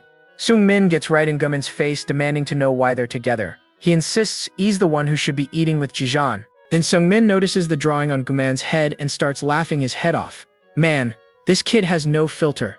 Guman tries to defend himself, but Sung-min just keeps roasting his ridiculous new haircut. Guman dramatically declares that his head is living proof of bullying and the truth must be seen. Can you take my picture? Guman asks. Cut the BS, Sung-min shoots back. A few minutes later, a confused Sung-min is snapping photos, having absolutely no idea what's even happening anymore. Just then, his phone buzzes. It's a message from Aryam, and his face instantly turns bright red. He makes up a lame excuse and sprints away, leaving Guman and Jijan behind. The text from Aryam just says, "Have a nice lunch." Sung-min is on cloud 9, clutching his phone like a treasure. Meanwhile, Aryam gets a reply that says, "You too." A small, happy blush appears on her face as well. But back with Sung-min, his happiness turns to sheer horror as the rooftop door opens. A shadow falls over him. A tough-looking student named No Jamin strides in. Jamin has tracked them all the way to the rooftop. He smirks, saying the rumors are true about the transfer student's lunch spot. He confidently walks towards Jijan, holding up a phone playing that viral fight video. "This is you, isn't it?" Jijan just stares at the phone while Sung-min looks like he's about to have a heart attack. That idiot friend of his uploaded the video. Poor Guman is completely lost, sweating buckets and wondering what in the world is going on. But Jamin knows exactly why he's here. He challenges Jijan directly, telling him to get up and show him what he's got. Jijan doesn't even move. He just stares ahead blankly. Jamin gets angry and shouts, "Hey, I said get up." Losing his patience, Jamin snaps and throws a punch that stops just a single inch from Jijan's face. And Jijan's reaction? Nothing. He doesn't even blink. He just looks bored, which is the ultimate sign of disrespect. Jamin is practically shaking with rage at being ignored so completely. He taunts him, trying to get any kind of reaction. Finally snapping, he screams that if Jijan won't get motivated, he'll just beat him into it. He winds up for a full power punch. "If you're not going to say anything, then I'll just beat you up," Jamin screams. But Jijan's reflexes are on another level. He ducks under the sloppy punch with zero effort. And without even a moment's hesitation, he counters with a brutal kick right to Jamin's shin. The impact sends Jamin stumbling forward, completely losing his balance. His face meets the wooden bench with a sickening crack. Ouch, that had to hurt. Jaemin hits the deck, screaming in agony while everyone just stands there, totally stunned. He pulls his hand away, revealing a face full of blood. Yep, that nose is definitely broken. Jijan just stares him down with this dark, terrifying silence. Jaemin is absolutely petrified and scrambles to his feet. Screaming his head off, he turns tail and bolts out of there as fast as his legs can carry him. Seungmin and Guman are left completely speechless, just wondering what in the world just happened. Guman turns to Jijan, his face a mask of pure awe. He can't believe it. Who the heck are you? You're crazy. Seungmin whispers that he's the dude who sent Taksu to the hospital, and Guman is floored. Guman's admiration is through the roof. He knew Jijan was different, but this is a whole new level of cool. But Seungmin gets serious, warning them that Jaemin's appearance means big trouble is on the way. He explains that Jaemin works for Kim Jinwoo's crew. They scout strong fighters and force them into a secret fighting ring in the gym. And Seungmin drops the bombshell. Jijan is their next target. Guman can't even process that there's a fight club at their school. He adds that some students even join willingly to make cash. With Jijan's insane skills, he could make a fortune. Guman bonks his head, furious that Seungmin wants Jijan to join. Seungmin quickly clarifies that he just has faith in Jijan's strength to handle it. So Guman turns to the silent Jijan and puffs out his chest. He declares that he'll reject the offer for him. He figures Jijan hates fighting and attention, right? So he's going to be the one to talk to them on his behalf. Guman throws an arm around Jijan's shoulder with a huge grin. He says that's what friends are for. Friends? Why are you acting like you're close to him? Seungmin is not having it, calling him out. But Guman proudly announces they're already friends. Later, back in the classroom, the air is thick with whispers and gossip. But the second Jijan and Guman walk in, the room goes silent. All eyes are on them. Instantly, a crowd swarms Jijan, shoving a phone in his face. It turns out he's gone viral. The phone is playing a shaky video of that insane brawl at the park. They're all desperate for confirmation. But Guman steps up, playing bodyguard. He tells everyone to back off and go through him if they have something to say. The other students just scoff, mocking Guman for latching onto the new popular guy. But suddenly, the classroom door slams open with a deafening crash, and in walks Kim Jinwoo with a lackey. Their entrance instantly silences the entire room. A wave of pure fear washes over the students. They know exactly who this is. Jinwoo stands at the front of the class and calmly asks for the new transfer student. Without a word, every single pair of eyes in the room drifts to the back, landing right on Jijan. Jinwoo locks his gaze onto Jijan. He and his enforcer start walking down the aisle straight for him. But just as they reach his desk, Guman stands up, blocking their path. You gotta admire the courage. Who the heck are you? Jinwoo glares. Guman nervously stammers that he's Jijan's friend and representative. He says they can talk to him instead. Jinwoo's lackey gets right in Guman's face, mocking him for thinking he's some kind of big shot. And before Guman can even react, the goon decks him right in the face with a brutal punch. Are you an idiot, representative? Guman stumbles back, clutching his face as the lackey sneers at him. He then grabs Guman by the collar, laughing at how ridiculous he looks. With Guman taken care of, Jinwoo finally steps up to Jijan's desk. He gets straight to the point. He asks Jijan if he's the one who messed up Jaemin's nose. Jijan just stares back, his expression giving absolutely nothing away. Jinwoo pulls out a black card with a snarling dog on it. It's an invitation to the gymnasium's fight club, known as Hound Dog. He explains his scout already tried and failed, so he came himself, holding the card out to Jijan. He pushes the card closer, asking the million-dollar question, doesn't he want to make some money? Even while dazed, Guman tries to speak up, insisting that Jijan doesn't want to fight. Jinwoo's face darkens with pure rage. He's had enough of Guman's interruptions. He snaps, delivering a vicious kick to Guman's stomach that sends him flying across the room. Jinwoo stands over him, absolutely furious, screaming at him for not knowing his place. He roars at him to stay down before starting to stomp on Guman over and over again. The rest of the class can only watch in absolute horror as the one-sided beatdown continues. But then, a hand shoots out and grabs Jinwoo's shirt, stopping him mid-stomp. Jinwoo spins around, shocked. It's Jijan, and his eyes are filled with a cold, terrifying fury. Jijan looks up at him, his expression dangerously calm. You know things are about to get real. Get your hands off, Jinwoo warns. But Jijan's grip only tightens. Jinwoo says he really hates being touched, but Jijan doesn't budge. Suddenly, the lackey snaps. He screams at Jijan to get his hands off his boss and throws a wild punch. But that punch was moving in slow motion for Jijan. He effortlessly ducks under the attack, making it look easy. And in one single fluid motion, he pivots and drives a vicious elbow strike right into the lackey's face. The impact is absolutely devastating. The goon's head snaps back as blood flies from his mouth, and Jijan just stands there, his expression cold as ice. And just like that, Jinwoo's lackey is eating the classroom floor. That elbow strike was absolutely brutal. But he's not done yet. Fueled by pure rage, he grabs a chair and screams, "You're dead. You hear me? Dead." And Jijan? He just stands there, completely unfazed. He watches the guy charge like it's a slow-motion movie. With some insane parkour moves, he vaults over a desk, easily dodging the wild swing. He lands on another desk like a cat and immediately launches himself forward again. In a split second, he's airborne, delivering a devastating kick right to the dude's jaw. And that is a knockout. The goon collapses in a heap, completely lights out. The entire class is just staring, completely speechless. Guman and his crew finally realize that viral video was 100% real. But the dude isn't done yet. He picks up the nearest desk and is about to yeet it at Jijan while screaming, "Let's see who'll be dead at the end of this." Right on cue, a teacher walks in. "Jijan, what are you doing up there?" he yells, completely lost. Seeing the absolute chaos, the teacher starts panicking, demanding to know what is going on. But Jinwoo, smooth as ever, steps in. He puts an arm around his beaten-up buddy and smirks, "Relax, teach, it's just a joke. We're not fighting." Then he turns his ice-cold gaze to Guman. "Hey, representative," he says with a grin. "You'll be my contact for him now, right?"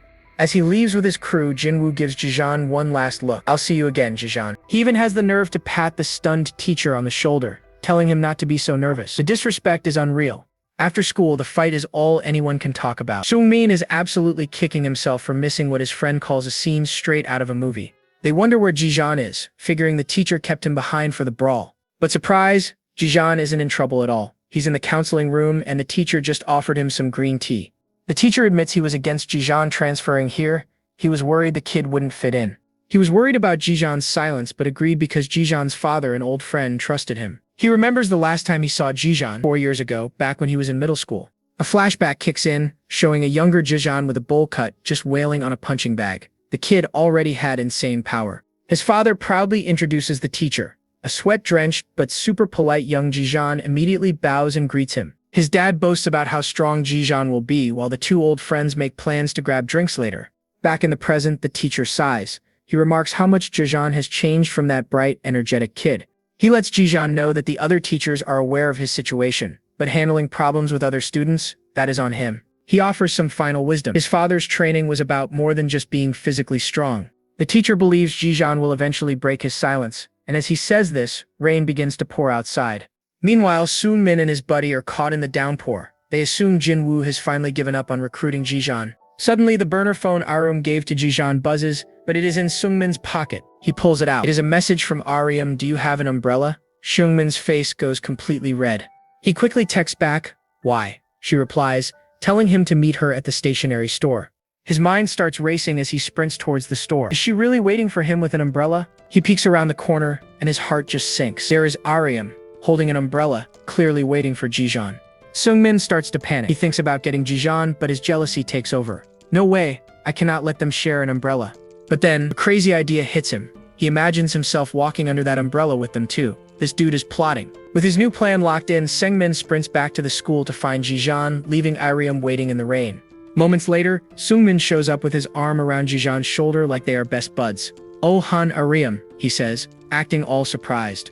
Ahiram just stares back, completely confused by this bizarre new friendship. The rain keeps falling as Jijan and Arum share an intense, silent look. But instead of offering to share her umbrella, she reaches in her bag and pulls another one out to them. And Seungmin's heart shatters. He realizes she was never going to share. The umbrella was always just for Jijan. A fire lights up in his eyes. He thinks, "Just once, I want her to look at me. Not Jijan, but me, Oh Seungmin." He snatches the umbrella and throws his arm around Jijan, thanking Arum like they are a team. He makes up a story about how they were just about to check out a new game center together. Then he completely throws her off, asking if she wants to join them. Arum is just standing there, totally stunned. Meanwhile, Guman is desperately running through the rain, clutching his head in panic. He sprints around a corner and freezes in pure terror. He has just run straight into an ambush. It is Jinwoo's goon, nose still bandaged from the fight. He greets Guman with a sinister smile. "Welcome, representative." Guman is trapped between the two thugs. He stammers, "Well, what do you want?" The goon just sneers back. "You said you are the representative. I have got a little message for you to pass on to Jijan." In a dark, rain-slicked alley, the only sound is the brutal thud of fist meeting flesh. No Jaemin, his face all taped up, looms over a battered Guman. He demands to know what Guman is supposed to do. Bloody and bruised, Guman can barely choke out the words. He has to make Jijan participate. Jaemin grabs him by the shirt, sneering at him. Then he lands another vicious punch right to the gut, tears streaming down his face. Guman finally breaks. He promises he'll talk to him. Jaemin delivers a final, chilling threat. The price for failure is his life. He's going to die. Gumin is completely broken, able to do nothing but groan in pain. But then, a calm voice cuts through the rain. It's Kim Jin-woo telling Jaemin to back off before the guy wets himself. He coolly pulls out a black card with a snarling red dog. The words Hound Dog are printed right below it. Jin-woo flicks the card right at Guman's head, telling him to give it to Jijan. With a sinister smile, Jin-woo delivers the invitation. Welcome to the Hound Dog fighting pits. He and his crew just walk away laughing, leaving Guman collapsed in the pouring rain. Meanwhile, at an arcade, Seungmin screams with determination. He's ready to take on Jijan, the challenge, a game of air hockey. Seungmin is ready to prove he's the best. He unleashes a powerful shot, thinking his gaming skills are unmatched. He really wants Aryum to see him win this. Aryum just watches on, her expression totally unreadable. The score is still 0-0, but with a simple flick of his wrist, Jijan effortlessly scores. Seungmin is completely shocked. Trying to save face, Seungmin just laughs it off. He claims he was giving Jijan a handicap. Sure, buddy. He tries to get serious again, but Jijan unleashes a lightning-fast flurry of shots. The pucks just keep scoring, one after another. Seungmin is left completely dumbfounded. He can't believe it. Jijan can even put a weird spin on the puck. How is he so good at this? The game turns into a complete massacre. It's an absolute blowout. The final score is 13-0. Seungmin hangs his head in defeat, muttering about how Jijan didn't even let him get a single point. Trying to recover, he tells Aryum it's her turn. He's hoping she'll see Jijan's cold side and get turned off. So Aryum and Jijan silently take their places at the table. Their game begins, and the puck flies back and forth. It's actually a super even rally, and Aryum finally scores. Seungmin is completely outraged. He yells at Jijan, asking where that crazy spin move went. It's obvious Jijan is going easy on Aryum. The two of them share an intense gaze across the table. Seething with jealousy, Seungmin declares his next move. He's going to win her over with the claw machine. He nearly snags a cute pink teddy bear, but it slips from the claw at the last second. So close. He yells in frustration but tries to play it cool for Aryum, promising he'll get it next time. He tries again and gets even closer, but fails again. Totally enraged, he starts punching the machine, yelling that it's rigged. While Seungmin is throwing a tantrum, Jijan calmly steps up. One press of the button, and he wins on his first try. Seungmin is left completely speechless. Jijan effortlessly wins not one but two stuffed bears. Jijan hands the pink bear to Aryum, and the brown one to a stunned Seungmin. What a power move. Aryum actually blushes a little, thanking him. Meanwhile, Seungmin is having a full-on internal meltdown. Is there anything this guy can't do? Getting desperate, Seungmin decides to bust out his ultimate move. His secret weapon is his singing voice. Next thing you know, they're in a karaoke room. Seungmin grabs the mic and starts singing a ballad directly to Aryum. While he's busy performing, Jijan and Aryum are just sitting there, silently and awkwardly close to each other. But then, disaster strikes. Seungmin's voice cracks and he starts coughing uncontrollably. He totally choked. He sputters that something went down the wrong pipe and rushes out to get some water. And just like that, Jijan and Aryum are left completely alone in the small karaoke booth. Aryum pulls out her phone and types a message, even though he's right there.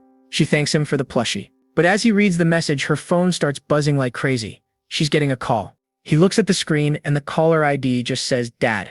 Instantly, all the color drains from Aryum's face. Her eyes go wide with what looks like pure terror. She jerks back and stands up, completely rigid with fear. She just stares at the ringing phone. Totally panicked, Aryum bolts from the room and crashes right into someone.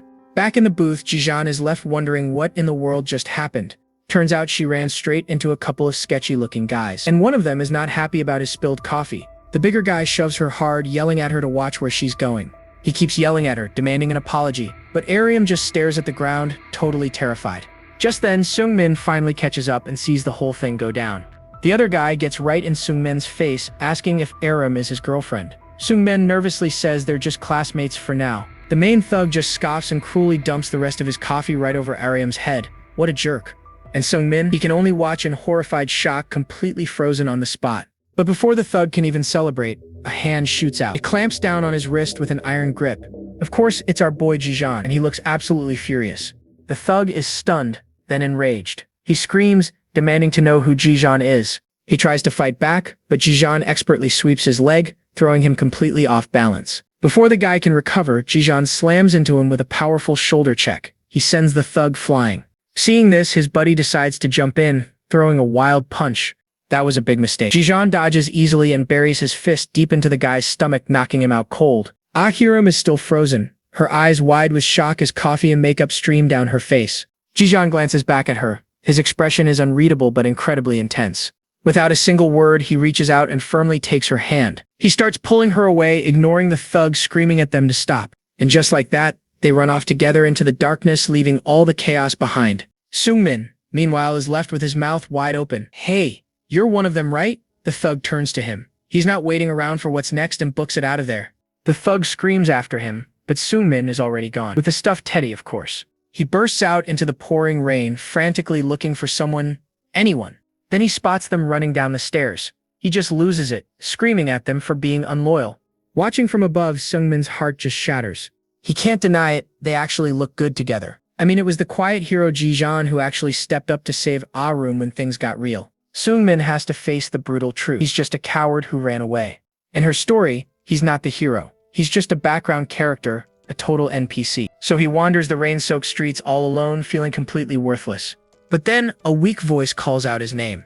He turns and finds Go Guman beaten to a bloody pulp and crying on some stairs. Guman is a total wreck, sobbing that he's not worthy of being Jijeon's representative. Seungmin asks if Jinwoo's crew is responsible, and that's when Guman drops a bombshell. He confessed. He promised them he'd get Jijeon to fight in their underground pit fights.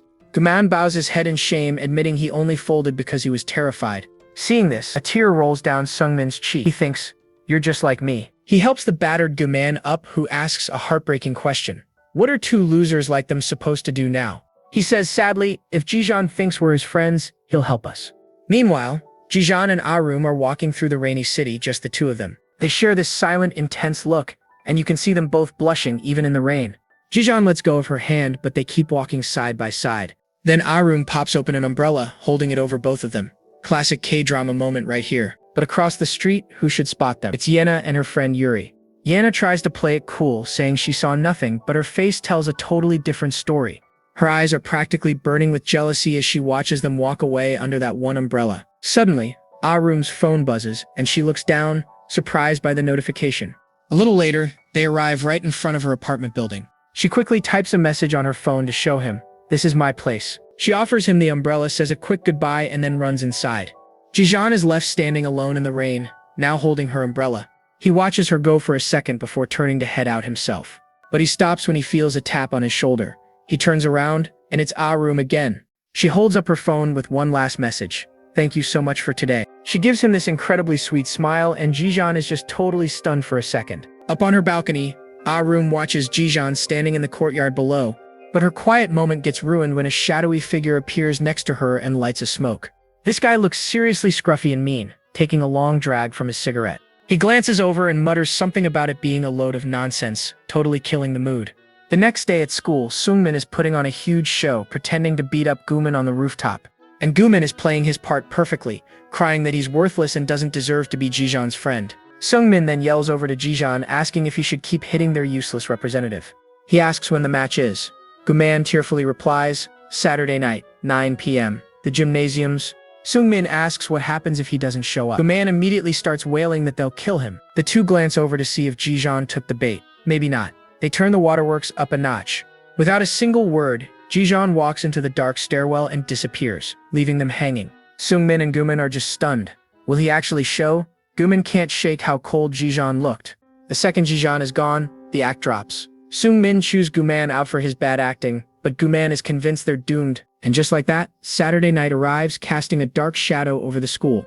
Inside the gym, the underground fight club is popping off. You can hear the brutal sound of punches echoing everywhere. A massive crowd of students is roaring, fists in the air, absolutely thirsty for some action. Guman and Seungmin are on the sidelines, totally blown away. Guman says, "Is this even a school? It's a straight-up fighting ring." As the fight rages, all they can do is stare at the entrance and wonder, is Jijeon actually going to show up?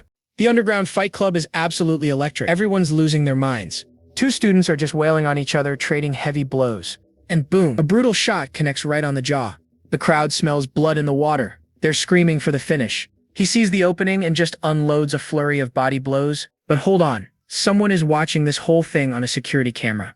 In a dark room, a mysterious man sips his soda. He thinks these kids are all riled up. He smirks, already knowing who's gonna win. He's just waiting for the main event. He's wondering if the new transfer student Jijeon is actually gonna show. He thought Jijeon was just some quiet little puppy, but it turns out he's a fighter. From the teacher's office, he's debating his bet. Lee Tae-sung or Ji-jeon. He's curious about the new kid, sure, but his money is on Tae-sung. He calls Tae-sung a total hound dog, and you can see why. This guy's an absolute unit. Just then, the phone on his desk starts ringing. He picks up. The voice on the other end says there's a student who refuses to talk. He knows exactly who it is. A wicked smile spreads across his face. He tells them to send him in. He hangs up and peeks through the blinds. Uh-oh, low battery warning. He sees Ji-jeon walking across the courtyard. He's gotta admit, the kid has courage. Ji-jeon just keeps walking, his face cold and determined. Mr. Kim just chuckles. The courage to be a sacrificial pawn. Back at the fight, the first match is over. Minchul takes the win. It's almost time for the main event. But where is Ji-jeon? Jinwoo's goons grab Guman and Sung-min demanding answers. They tell them if Ji-jeon doesn't show, they're next in the ring with Tae-sung. And right on cue, the gym doors swing open with a loud creak. The entire crowd goes silent, turning to stare in shock. There he is, Ji-jeon. He actually came. Guman and Sung-min are practically crying with relief and joy. They rush over, throwing their arms around him, totally overjoyed. But their celebration is cut short by a voice from behind them. It's Kim Jinwoo, and he's been waiting. Jinwoo starts taunting him immediately.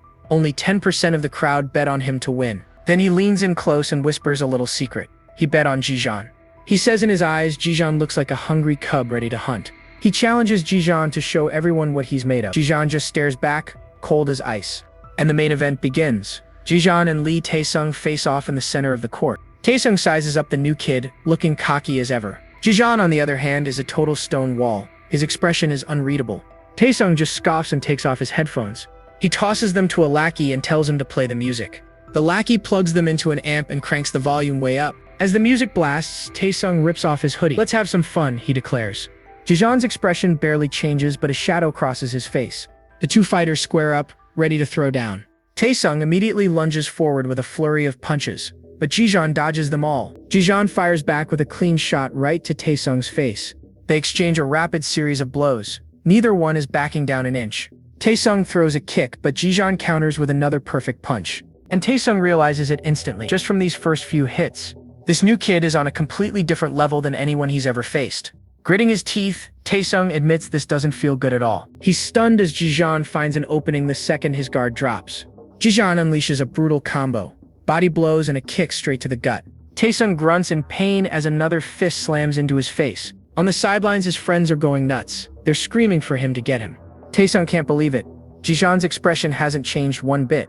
Is he just a punching bag? Watching the monitor, Mr. Kim leaps to his feet. He's screaming for Tae-sung to get it together. The crowd is furious.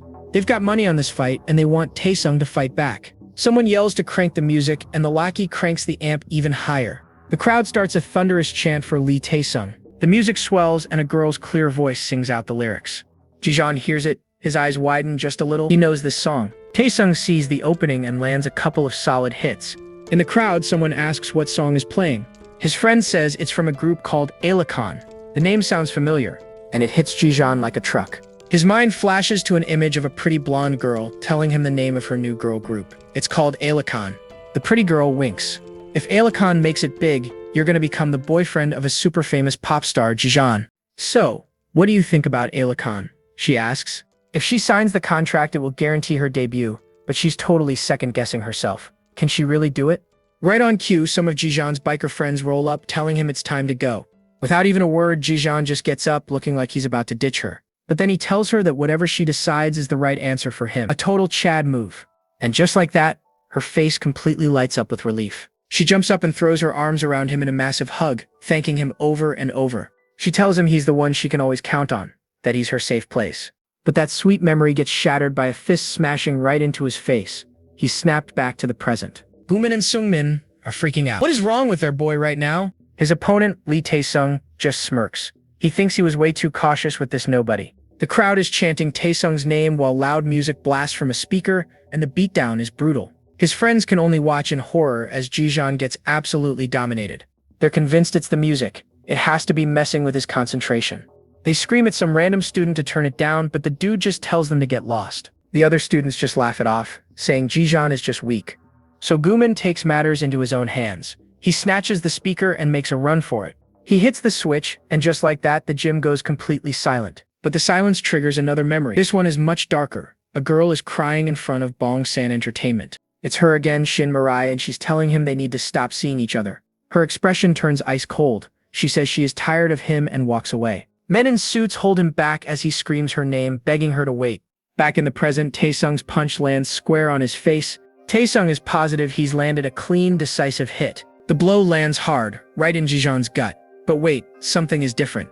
A strange energy starts glowing around Jijan. His eyes are shining with a menacing light. The image of Shin Mirai walking away flashes in his mind, and he drops to one knee. Taesung sees his chance. He leaps in for the finishing blow, screaming that it's over. Jijan's friends scream in terror. This could be the end of the fight. But Jijan sees it coming. At the very last second, he dodges with an insane backward bend. He uses the momentum, plants a hand, and flips right back to his feet.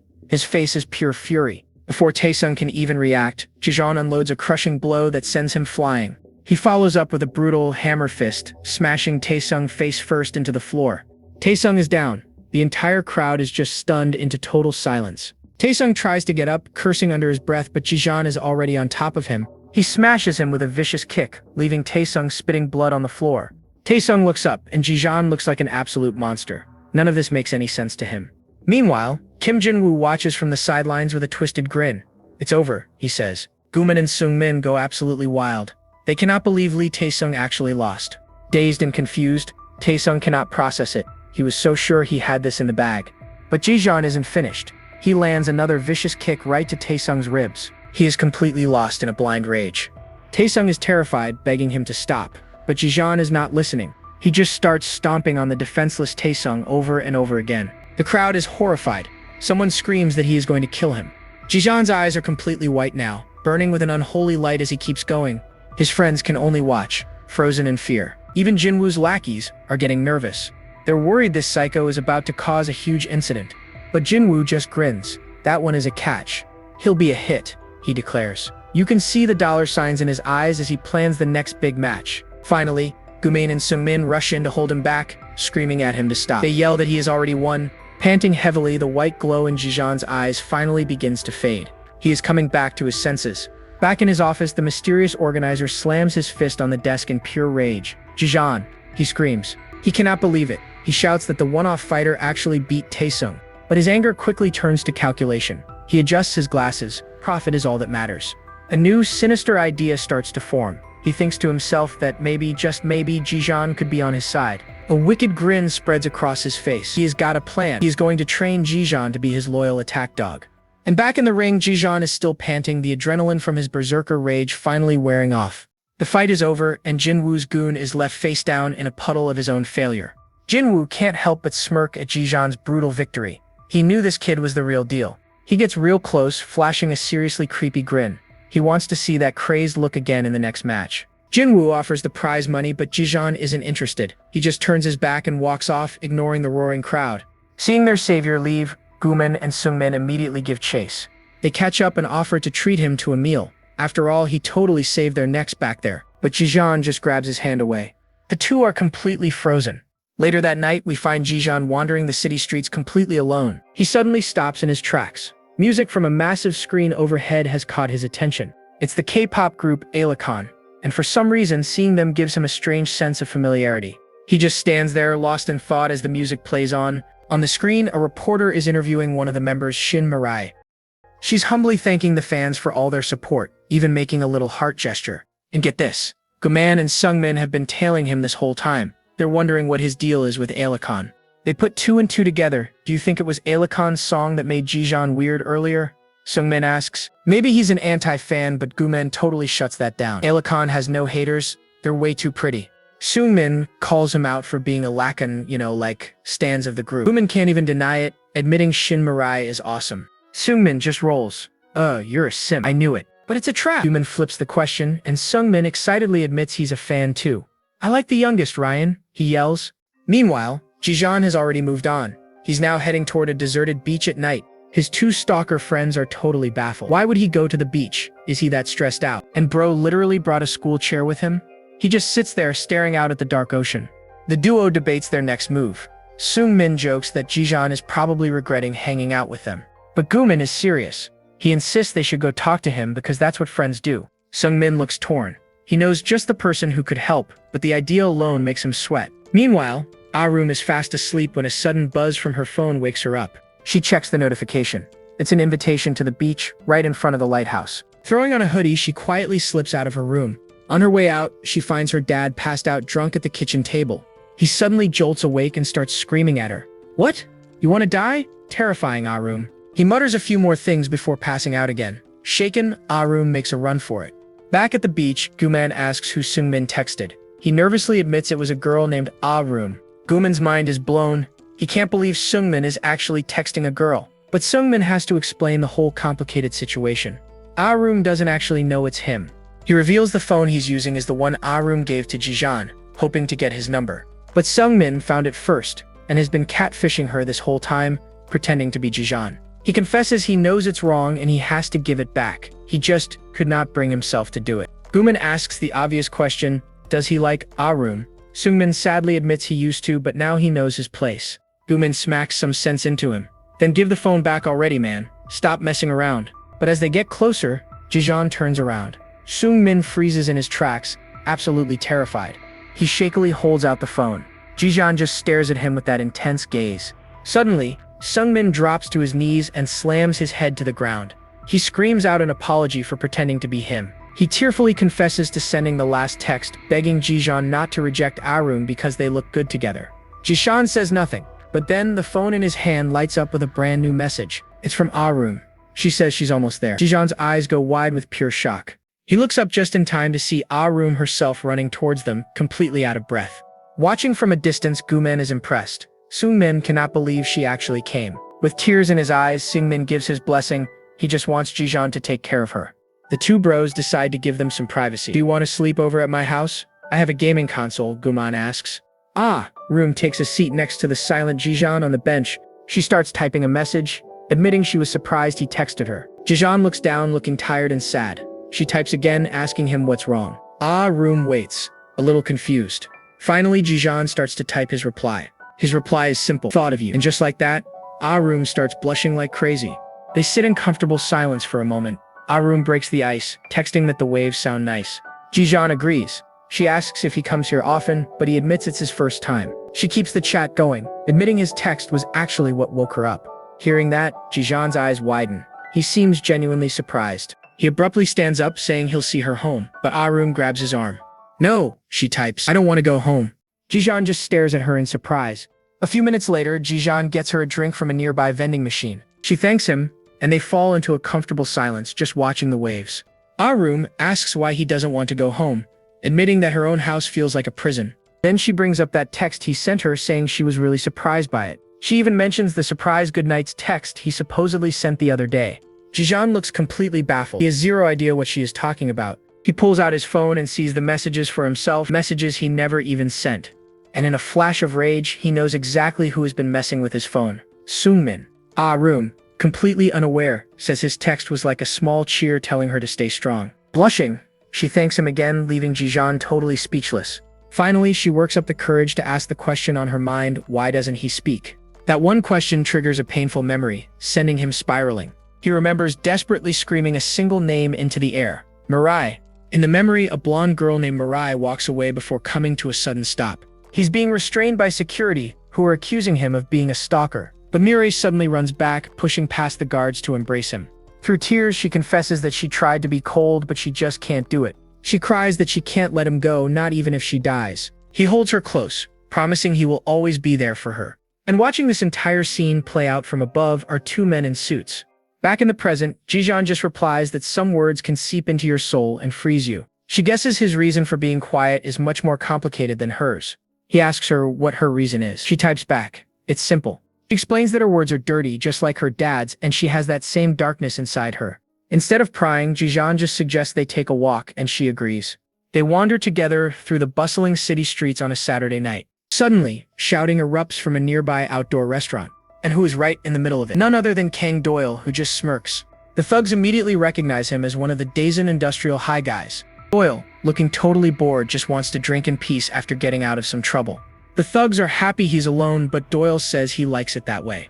One thug threatens him, but Doyle just mocks them for getting wrecked by his upperclassmen before. That is the last straw. The thug flips the entire table, absolutely furious. With a dead-eyed stare, Doyle says he has nothing to lose and kicks the guy square in the jaw. Jijan and Ah-room watch as a massive brawl explodes with the other thugs rushing Doyle. But Doyle is an absolute beast, easily dodging and landing a solid counterpunch. Doyle is being chased by the thugs until he suddenly freezes mid-stride. What stopped him cold? He spotted Jijan and Ah-room watching from the street. A slow, sinister smile spreads across Doyle's face as he gives a friendly little wave. He calls out, "It's nice to see you, my friend." Just as the dust settles, a voice cuts through the night shouting Jijan's name. Oh no, it's Kang Doyle, and he's sprinting towards them with a seriously creepy grin. He throws an arm around Jijan in a bizarre hug, catching him totally off guard. And right on cue, a whole crew of thugs swarms out from a nearby alley. Doyle just smirks, telling the thugs that he and Jijan are obviously best friends. Yeah, they are not buying it, but what the heck, they decide to just beat everyone up. Ahiram is totally freaking out. Jijan moves forward to protect her. One of the goons lunges straight for Doyle, screaming that he's a dead man. But Doyle counters with a brutal elbow strike right to the dude's face. Another thug rushes in from the side, aiming for Jijan. Jijan intercepts with a lightning-fast hook, absolutely rocking the guy's jaw. Doyle glances back, surprised by the assist as another attacker closes in. He spins and decks the guy with a vicious right hand, shouting a warning to Jijan. Meanwhile, Jijan is already handling his own opponent with ease. He unleashes a massive punch, sending purple energy exploding from the impact. In a blur of motion, they demolish the entire group in perfect unplanned sync. Watching this, Ah-room realizes she's had Jijan all wrong. She thought he was distant, but now she sees the truth. He's the type who breaks down walls to connect. He might seem cold on the outside, but his heart is anything but. She watches Doyle, thinking about how most people fight for selfish reasons. But Jijan is different. He's fighting for something much more. Something desperate, something bigger than just himself. You can feel the weight of it. Her train of thought is shattered by a movement. It's one of the thugs they took down, and he's holding a knife. He raises the blade high and charges towards Jijan. Ah-room lets out a blood-curdling scream of pure terror. Doyle spots the danger instantly, screaming at Jijan to duck. Jijan hits the deck just as the thug slashes. Doyle is a whirlwind of motion, launching a devastating flying kick. His foot connects perfectly, sending the knife-wielding coward flying backwards. Doyle is absolutely furious, screaming about them being cowards for using a knife. He stomps down hard on the thug's face, calling them skillless losers. With the threat completely neutralized, the last of the thugs are left groaning on the pavement. And our boys stand back to back amidst the carnage, an absolute power duo. Doyle turns to Jijan with a smirk, saying they make a pretty good team. Jijan doesn't say a word. He just turns and walks straight to a shaken Ah-room. Doyle just laughs it off, acting like the whole thing was no big deal. But then, out of nowhere, Jijan spins and cracks Doyle with a massive punch. Doyle stumbles back, totally shocked. What was that for? Jijan doesn't stop, following up with a hard punch right to Doyle's gut. Doyle completely collapses, totally winded and confused about what's happening. Looking up, Doyle actually apologizes. He says he was just excited to finally meet him. Before Jijan can even react, Doyle drops to the ground and puts his hands up. He shouts that he surrenders, reminding Jijan they were just fighting on the same side.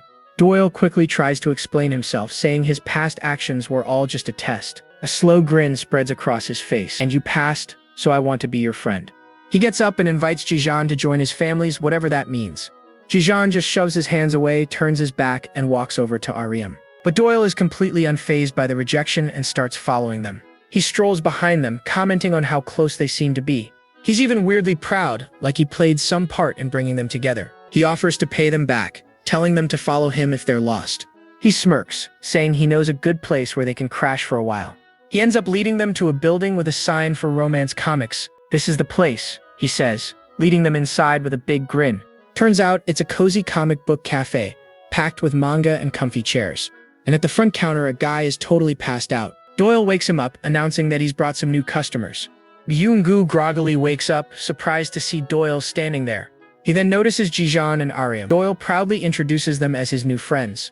Byung-gu sizes them up, noting that they look much nicer than Doyle's usual crowd.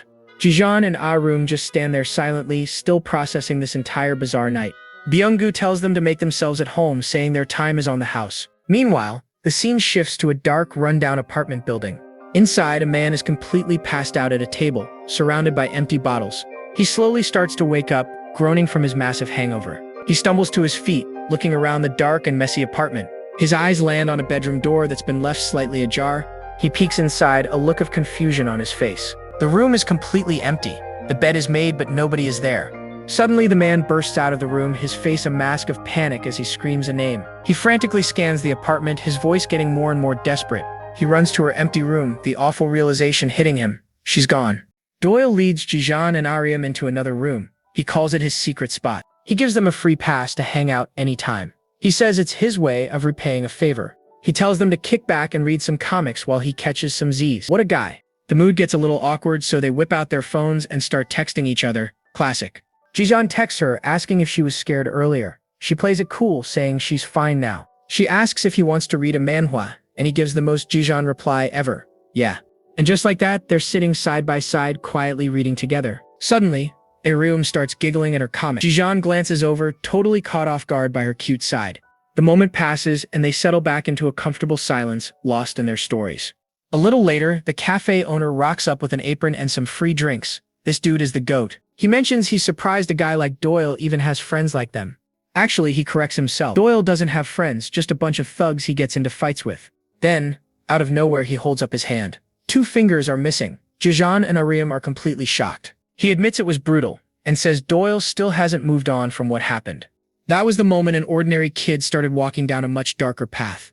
He apologizes for the heavy topic, but asks them to look out for Doyle. He calls him a good kid. Time flies by. Jijan looks over and, oh, Ariam has fallen asleep, right on his shoulder.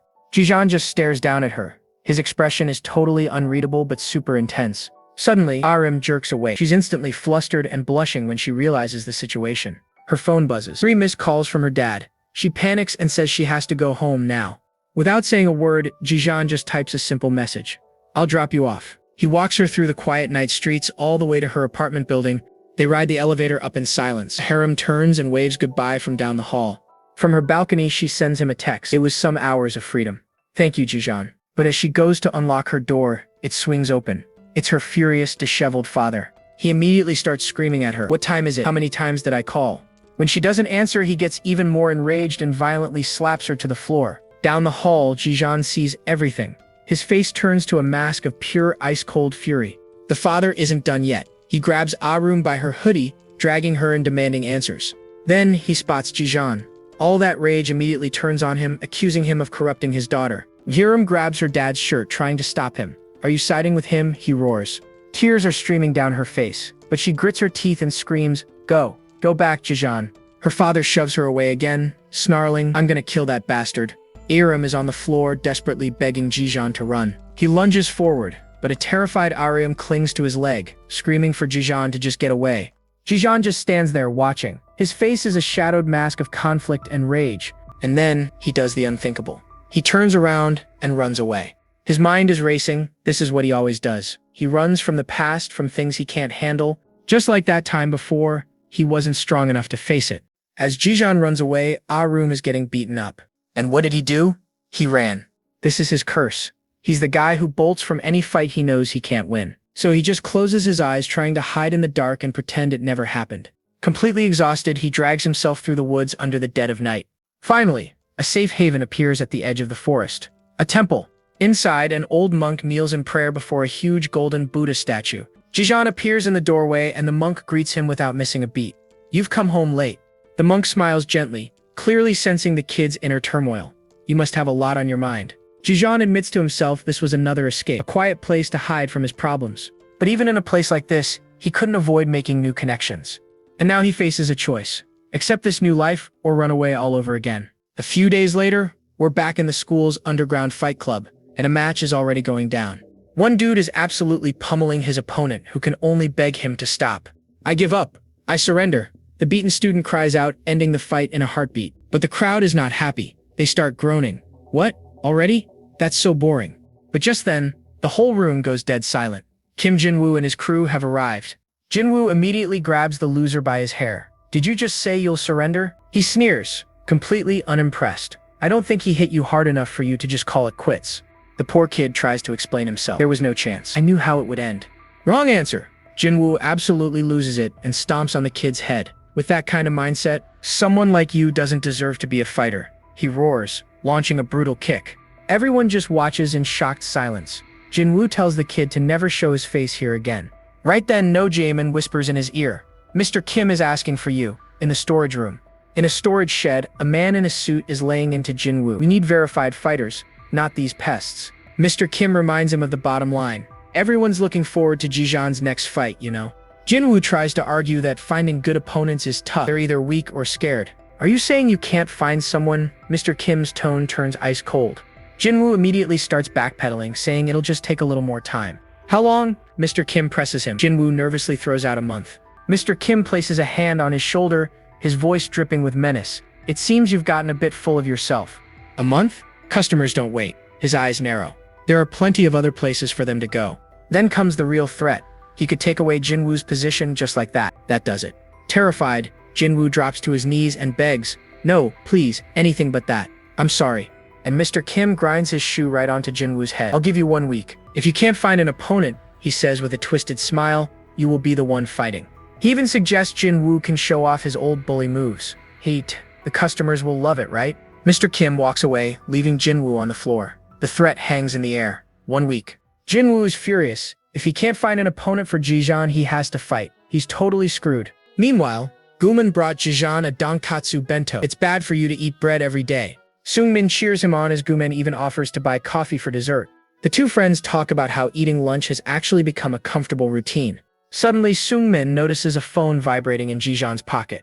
He freezes. Could that be a text from Ariam? He gets all awkward and leans in close to Jijan, whispering, "Jijan, check your phone." But Jijan just walks away. Guman playfully smacks Seungmin, telling him to mind his own business. Jijan finally checks the message from Aram. "Do you want to meet at the comic store later?" Later that day, Jijan makes his way through the streets to the romance manhwa cafe.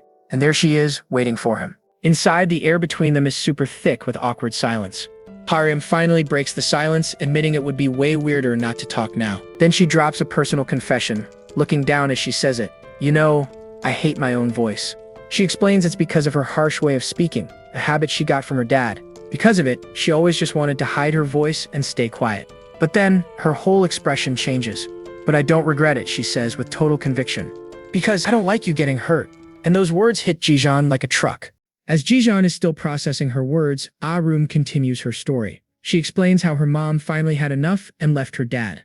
After that, it was just her. The words slowly faded until one day she just stopped talking altogether. And with her silence, the few friends she had, they all just faded away too. Meanwhile, Doyle strolls into the cafe and greets his friend. Byung-gu, the dude working the counter, tells him his friends are already here. Back in the library, Arum says she was always alone, but then she started hearing whispers about Jijan. She heard he was a transfer student who never spoke a word, and that got her thinking. She wondered, could his story be anything like hers? And that's when Doyle bursts in, his mind completely blown. "Wait a minute, you can talk?" he yells. Arum just stares back, totally bewildered by his massive overreaction. Doyle is absolutely hyped. He congratulates her like she just won the lottery, saying he's so glad they can finally talk. And just like that, Arum clams up again. "She's not talking to you, buddy." He slings an arm around Jijan, all smiles. "All right, since we're all here, dinner's on me. Let's go." He tries to get Byung-gu to come, but he's stuck watching the store. Doyle just waves it off, telling him to close up since the place is empty anyway. Elsewhere, in some disgusting back alley, Jinwoo is having a full-blown meltdown. He kicks a trash can, screaming that he'll have to fight Jijan himself. His lackeys complain that 1 week is too short. Jinwoo spins on them, demanding if they've found anyone else they can recruit. One of them mutters how embarrassing it would be to lose. That sets Jinwoo off again. But then, one of his guys speaks up. He says he might just know somebody. Jinwoo's head snaps over, suddenly interested. Who is it? The guy says there's this psycho senior who dropped out of their rival school to become a legit gangster. If he gets his hands on you, it's over. Another lackey is horrified. He argues that bringing in a real gangster is crossing a serious line. Jinwoo doesn't care. His eyes are burning with intensity as he demands a name. The scene cuts to a sketchy loan shark's office. A desperate man named Mr. Choi is on his knees begging for his life. The boss just stares him down, coldly reminding him he's 2 months behind on his payments. Mr. Choi is sweating bullets, stammering that he's doing everything he can. That's when a terrifying blonde dude with neck tats holds up a massive pair of shears. "You were at a casino, weren't you?" Mr. Choi swears he was just trying to win the money to pay them back. He's rambling about his ancestors talking to him in his dreams, saying a big win is coming. He begs them not to cut off his finger, promising he'll pay them back if they just give him a little more time. The boss is not having it. "Working hard to pay us back is one thing, but you're trying to do it by gambling?" His face gets dark. "Do we really look like a joke to you?" The tattooed guy just grins. "Don't worry, Mr. Choi, this will only sting for a second. I'm a pro. I'll make it clean." Mr. Choi starts screaming for them to stop, but it's useless. With a twisted smile, the man brings the shears down. A horrible scream echoes out into the night. Mr. Choi hits the floor, clutching his hand in agony. The tattooed man stands over him, saying the next part is very important. You have 1 hour to bring me the money, he says. I'll even give you the finger back so you can reattach it. Now hurry up. As Mr. Choi scrambles out of the office, crying in pain, the man just watches him go without a care in the world. The boss asks if he's happy to get another finger for his collection. The guy just wipes his hand, saying a finger like that is low quality. But then a sick grin spreads across his face. Man, it's been a while since I felt this rush. This psycho is Young Ji-tae, a 19-year-old dropout.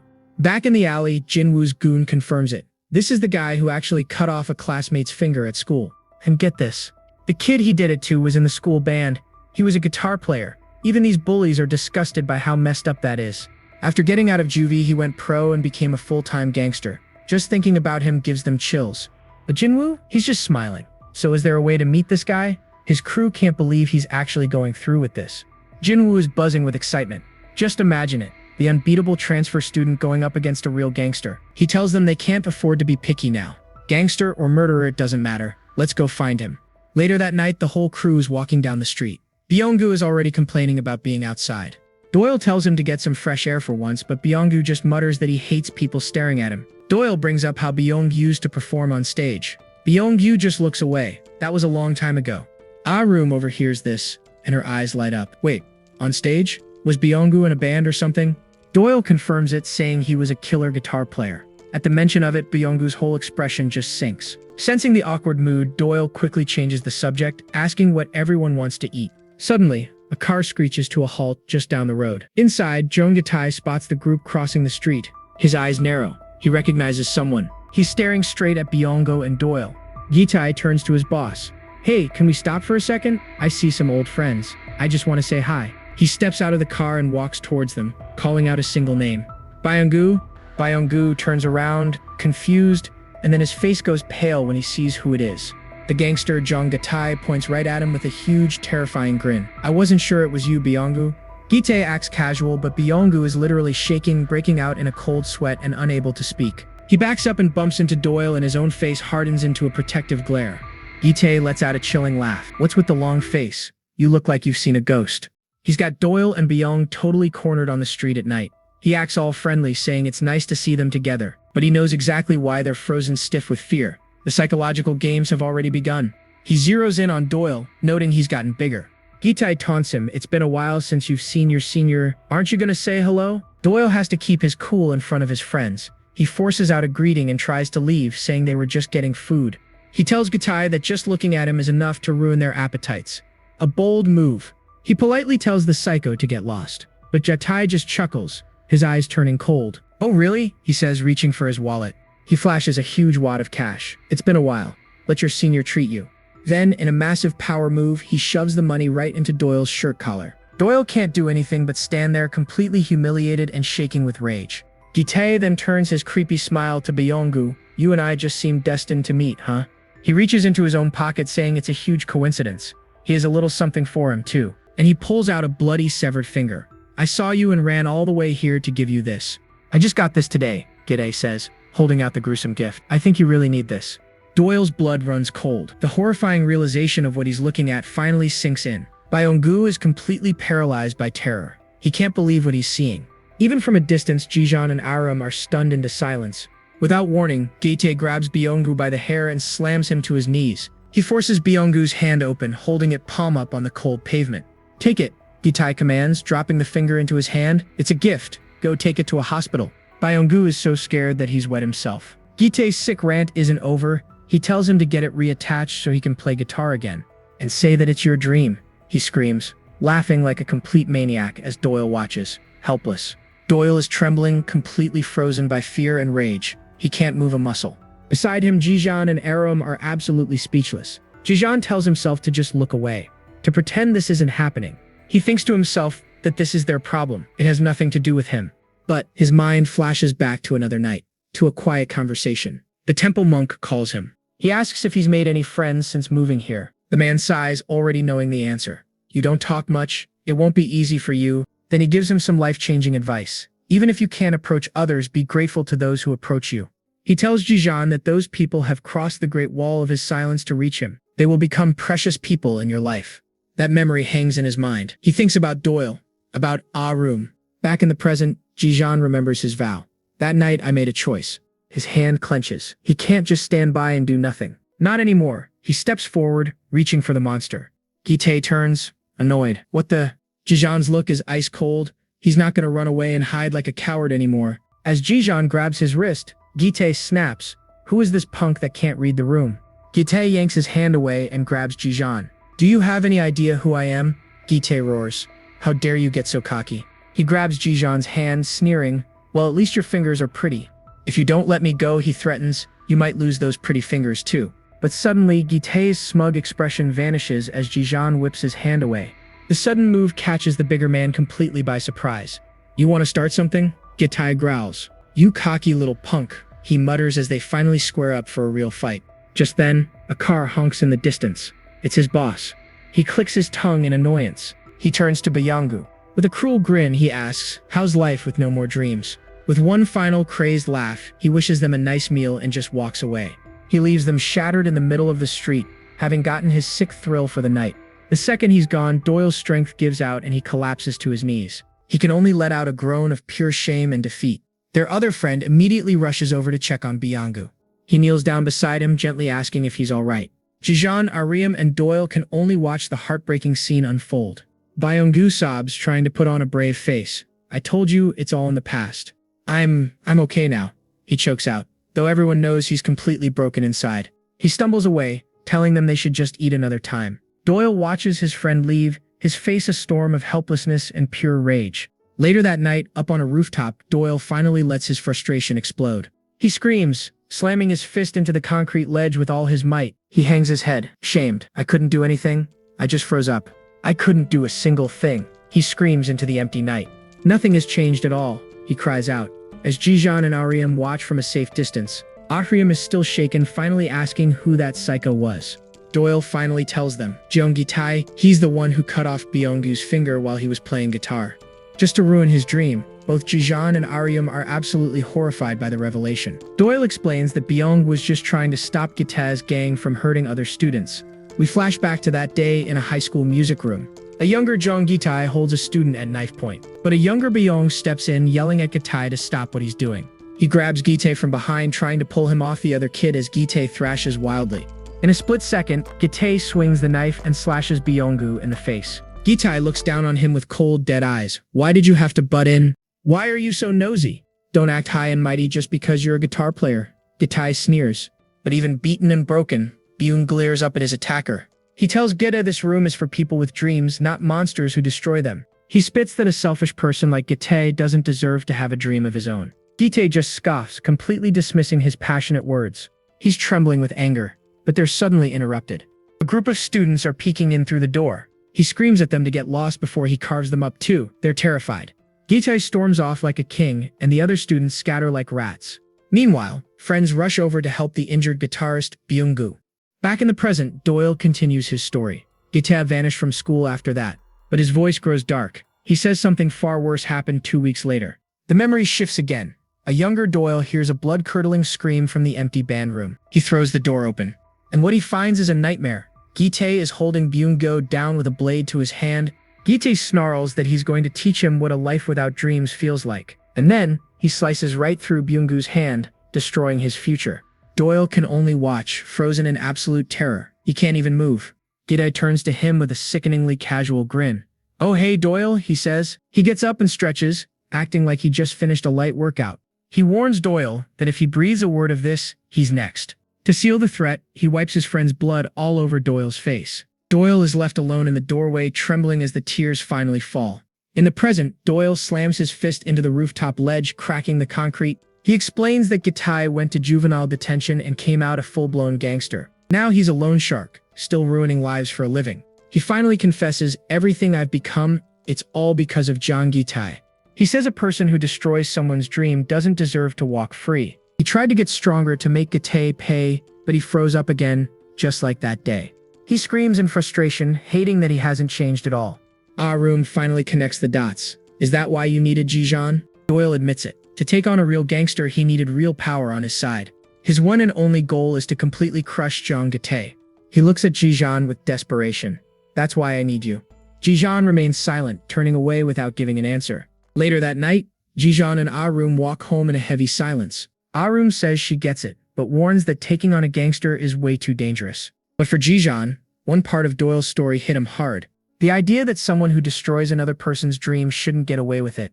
And in that moment, Jijeon decides this isn't revenge, it's justice. Next day at school, the mood is lighter. Yena's birthday is coming up.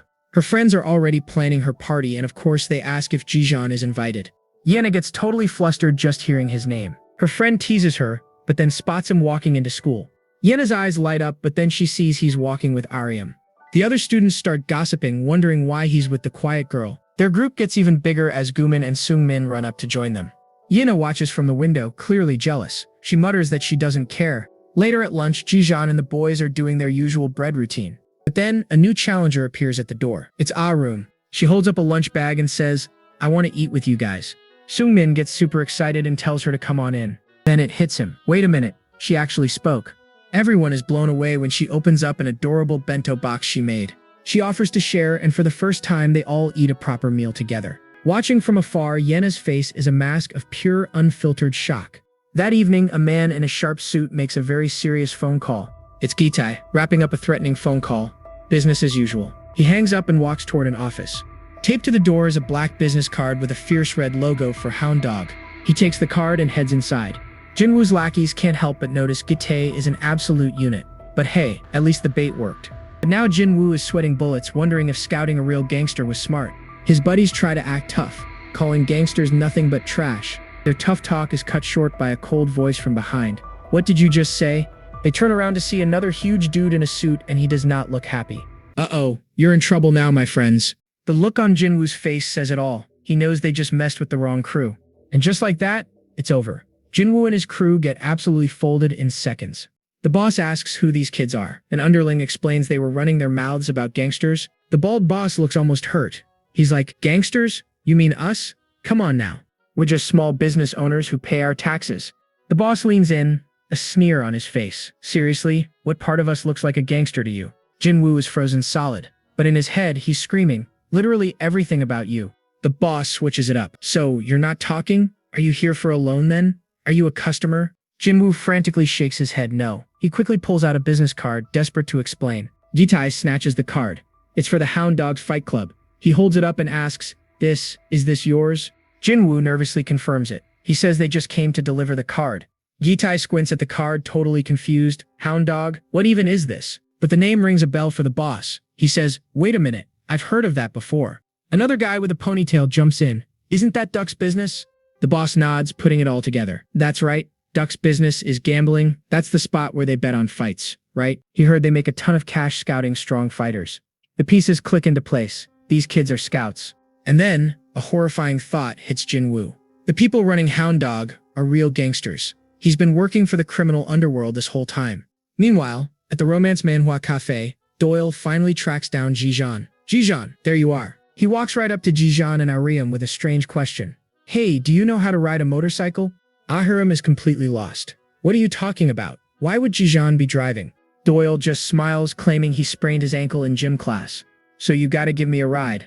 He casually tosses a helmet over to Jijeon, who catches it without a second thought. As they head out, Aryam asks where they're going. Doyle just waves it off. "Not far. I'll give him directions." He glances back with a sly grin. "I'll bring your boyfriend back safe and sound, don't you worry." Aryam turns beet red, frantically waving her hands. "No, we're just friends. Friends." Jijeon just examines the helmet, completely unfazed. Back at Doyle's workplace, Byung-gu looks on with a worried expression. Doyle leads the way out of the cafe. But now his playful expression is gone, replaced by something grim. They head down to an underground parking garage. Doyle points to a slick-looking sports bike. Jijeon doesn't hesitate. He hops on, revs the engine, and pops a massive wheelie, leaving Doyle completely stunned. "Whoa! You can do wheelies too? You're full of surprises, aren't you?" They tear through the city streets. As they approach a tight corner, Doyle starts to panic, yelling for Jijeon to slow down. But Jijeon is a natural. He expertly drifts through the turn, leaving Doyle screaming in a mix of pure terror and awe. "Wow, holy cow. Seriously, who even are you?" The city lights blur into a streak. Finally, Jijeon pulls over. Doyle says, "We're here. You can drop me off." Doyle hops off the bike. Jijeon looks up and sees it. They're right in front of the loan shark's office. Jijeon is confused. but then he sees Doyle pick up a huge rock. He stops him, trying to understand what he's trying to do. Doyle explains that without Jijan driving, he would have chickened out and turned back, just like he did last time. This rock, he says, is his way of forcing his own hand like a declaration of war. Doyle's face twists with rage. That monster he made Ba Younggu wet himself in fear. He can't forget how they humiliated his friend in the middle of the street. He is not letting this go. Jijan just stares back, his eyes cold. He's got his own reasons for being here. Heck yeah, I need to do this.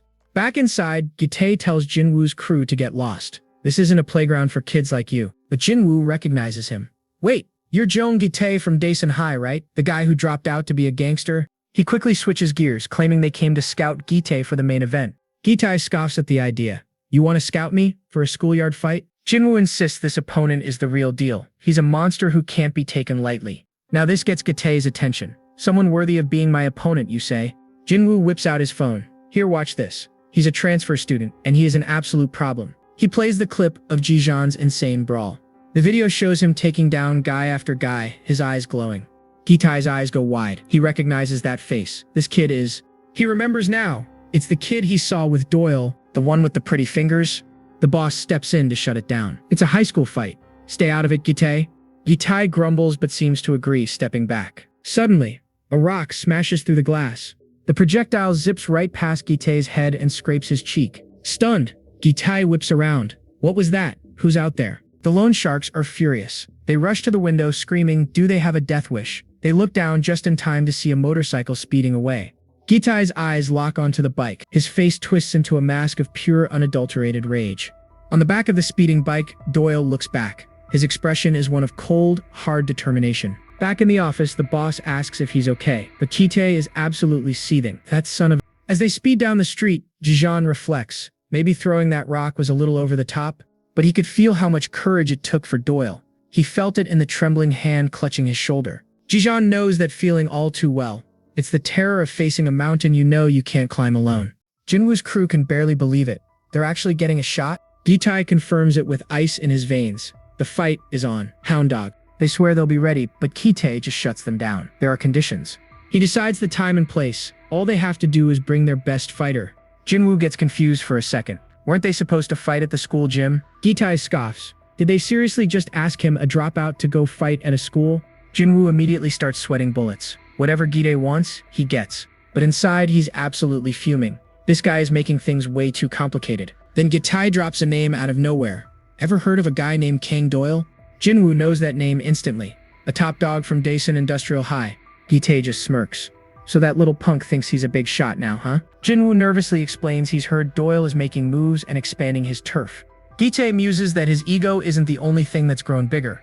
And then he gives them an order. Find out exactly where that punk lives. Because apparently, Doyle has a debt to pay, and Gitae is the collector.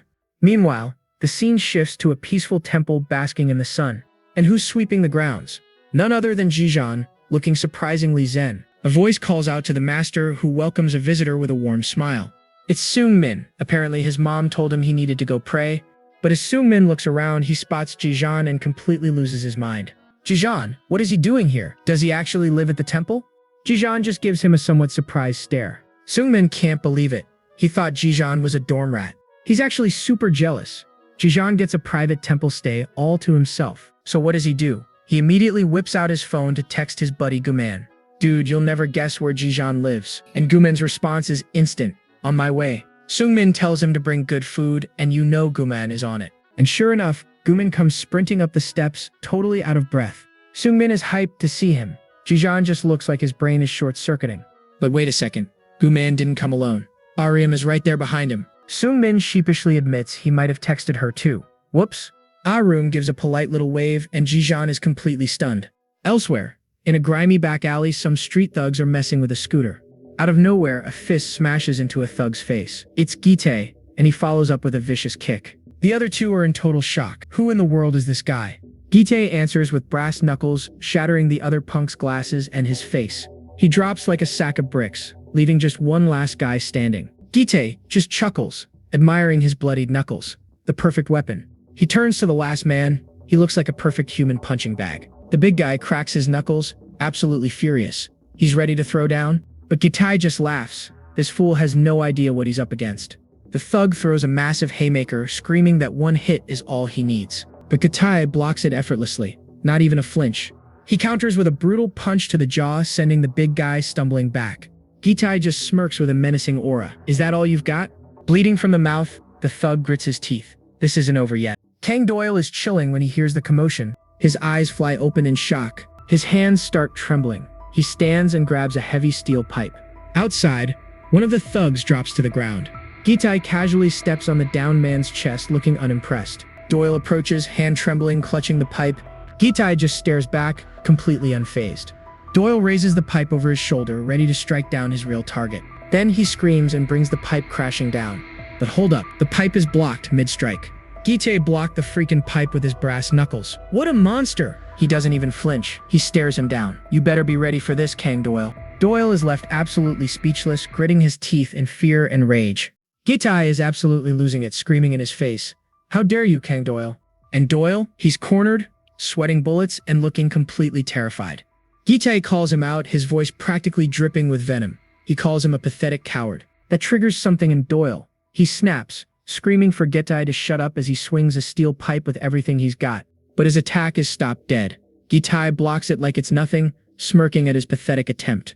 And then Gitai drops the bombshell. He calls him out for being the coward who just stood by and watched while their friend Byung got his finger cut off. That memory hits Doyle like a truck. He's trembling, absolutely speechless. With a final terrifying roar, Gitai gives him a simple command: kneel. And just like that, Doyle is broken.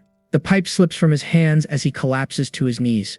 Gitai towers over him, sneering down at him. This is exactly where he belongs. Doyle can only glare up from the ground, his face a mask of pure, humiliated rage. Then Gitai slips on a pair of bloody brass knuckles. Oh boy, the real beatdown is about to begin. He slams a brutal shot right into Doyle's stomach, screaming at him, asking who's the boss now. He orders the bloodied Doyle to raise his head, just so he can smack him right across the face again. Doyle is left on the concrete in a pool of his own blood. He's been completely and utterly destroyed. Gitai just grins like a psychopath, telling him to start begging for his life. For a second, a flicker of defiance awakens in Doyle's eyes, but it's gone as quickly as it came. He bows his head, completely submitting. Suddenly, the scene shifts to a peaceful mountain temple. A group of people are praying inside. And look who it is. Arum is here, serving a meal to some of the local visitors. She welcomes them with a warm smile, saying the temple feels brighter now. Nearby, Sungmin is cheerfully washing dishes with Jijan. He points out how happy Ariam seems lately. Meanwhile, Guman is struggling with a massive pot, joking that this is his new diet plan. A monk thanks the group for all their help, but Sungmin just laughs it off, saying he's gotta earn his keep. The monk just chuckles, telling them all to take a break before they head out. As night falls, the whole crew relaxes inside. They're all feeling good after a hard day's work. Guman and Sungmin even suggest they should come back on weekends to keep helping out. Arum starts teasing Guman, saying he'd look like a monk's apprentice if he shaved his head. He actually considers it, but their peaceful night is shattered by a sudden panicked shout. Fire! They all jump to their feet and rush outside, spotting a dangerous red glow in the distance. The monk and a few others are already on it, putting out a small blaze. They figure it was just a stray cigarette. With the fire out, everyone breathes a sigh of relief. That could have been really bad. But Jijan's sharp eyes catch something that doesn't belong. It's a black business card with a red dog logo wedged right into the temple gate. It reads Hound Dog. The others see it too, and they know for a fact that card was not there a minute ago. With a cold expression, Jijan walks over and calmly plucks the card from the gate. And right on cue, a phone rings. The caller ID sends a chill down their spines. It's Kim Jin-woo. Sungmin freaks out, shoving the phone at Guman. He tells him he has to answer it. Guman nervously answers, and Jinwoo's slimy voice confirms he got their little entry ticket. Jinwoo doesn't waste time. The match is tomorrow night at 9 in a warehouse by the lighthouse. Guman tries to protest the sudden change, but Jinwoo just barks at him to shut up and do what he's told. In a last-ditch effort, he yells into the phone that Jijan isn't fighting anymore, but on the other end, Jinwoo is just smirking. He knows Jinjan is listening. He tells Jijan he can't back out now. Not after he went to all the trouble of finding him a real tough opponent. Then Jinwoo makes a disgusting, thinly veiled threat. He mentions how easily a temple could burn down from a little carelessness. The message is crystal clear. Jijan's face hardens with cold fury. The choice is yours, Jijan, Jinwoo says. He tells him not to be late before hanging up, leaving them with the ultimatum. Jinwoo and his goons walk away, their scummy mission accomplished. And the horrible truth dawns on Sungmin and Guman. The fire, it was them. Those monsters started it.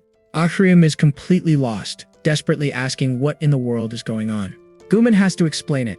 Hound Dog is an illegal fighting ring where rich scumbags bet on fighters, and Jinwoo's crew is running the show. He tells her they forced Jijan to fight to draw a crowd, and this time his opponent is probably a real monster. Rune can't believe it. She asks if there's any way for him to just not fight. But Seungmin knows it's hopeless. Jinwoo's crew is obsessed. They will absolutely burn this temple to the ground if Jijan doesn't show. Hearing this, Jijan silently clenches his fist. His expression hardens. His decision has been made. Meanwhile, in a dark brick-walled room, someone groans in pain. Their arm is shackled in heavy chains. It's Kang Doyle. He's battered and bloodied, but he weakly whispers a desperate warning. He pleads with what little strength he has left. Don't come, Jijan. He's been captured and chained to the wall like an animal, left to suffer this torture all alone. Elsewhere, the man pulling the strings gets an update. His subordinate confirms the match is officially on. The boss remembers the opponent's name, Jong Gitai. His passenger confirms he's a heavy hitter from Daesan Industrial High. But there's more. Gitai is backed by a loan company run by the notorious Jukdo Association. The news leaves him speechless. Jinwoo just smirks. Are you surprised? He knows his boss is also under the association's thumb. He adds that Gitai wants to participate. The boss has no idea what's going on. Is the association sending players to boost his game? And then it hits him. The Jukdo Association is sponsoring his game. He starts laughing like an absolute madman. This is a golden opportunity. He immediately orders Jinwoo to promote the match to everyone. But Jinwoo has one question. Whose side is he on? With a wicked grin, the boss makes his choice clear. He's siding with the big dogs, the Jukdo Association. He tells Jinwoo to get ready.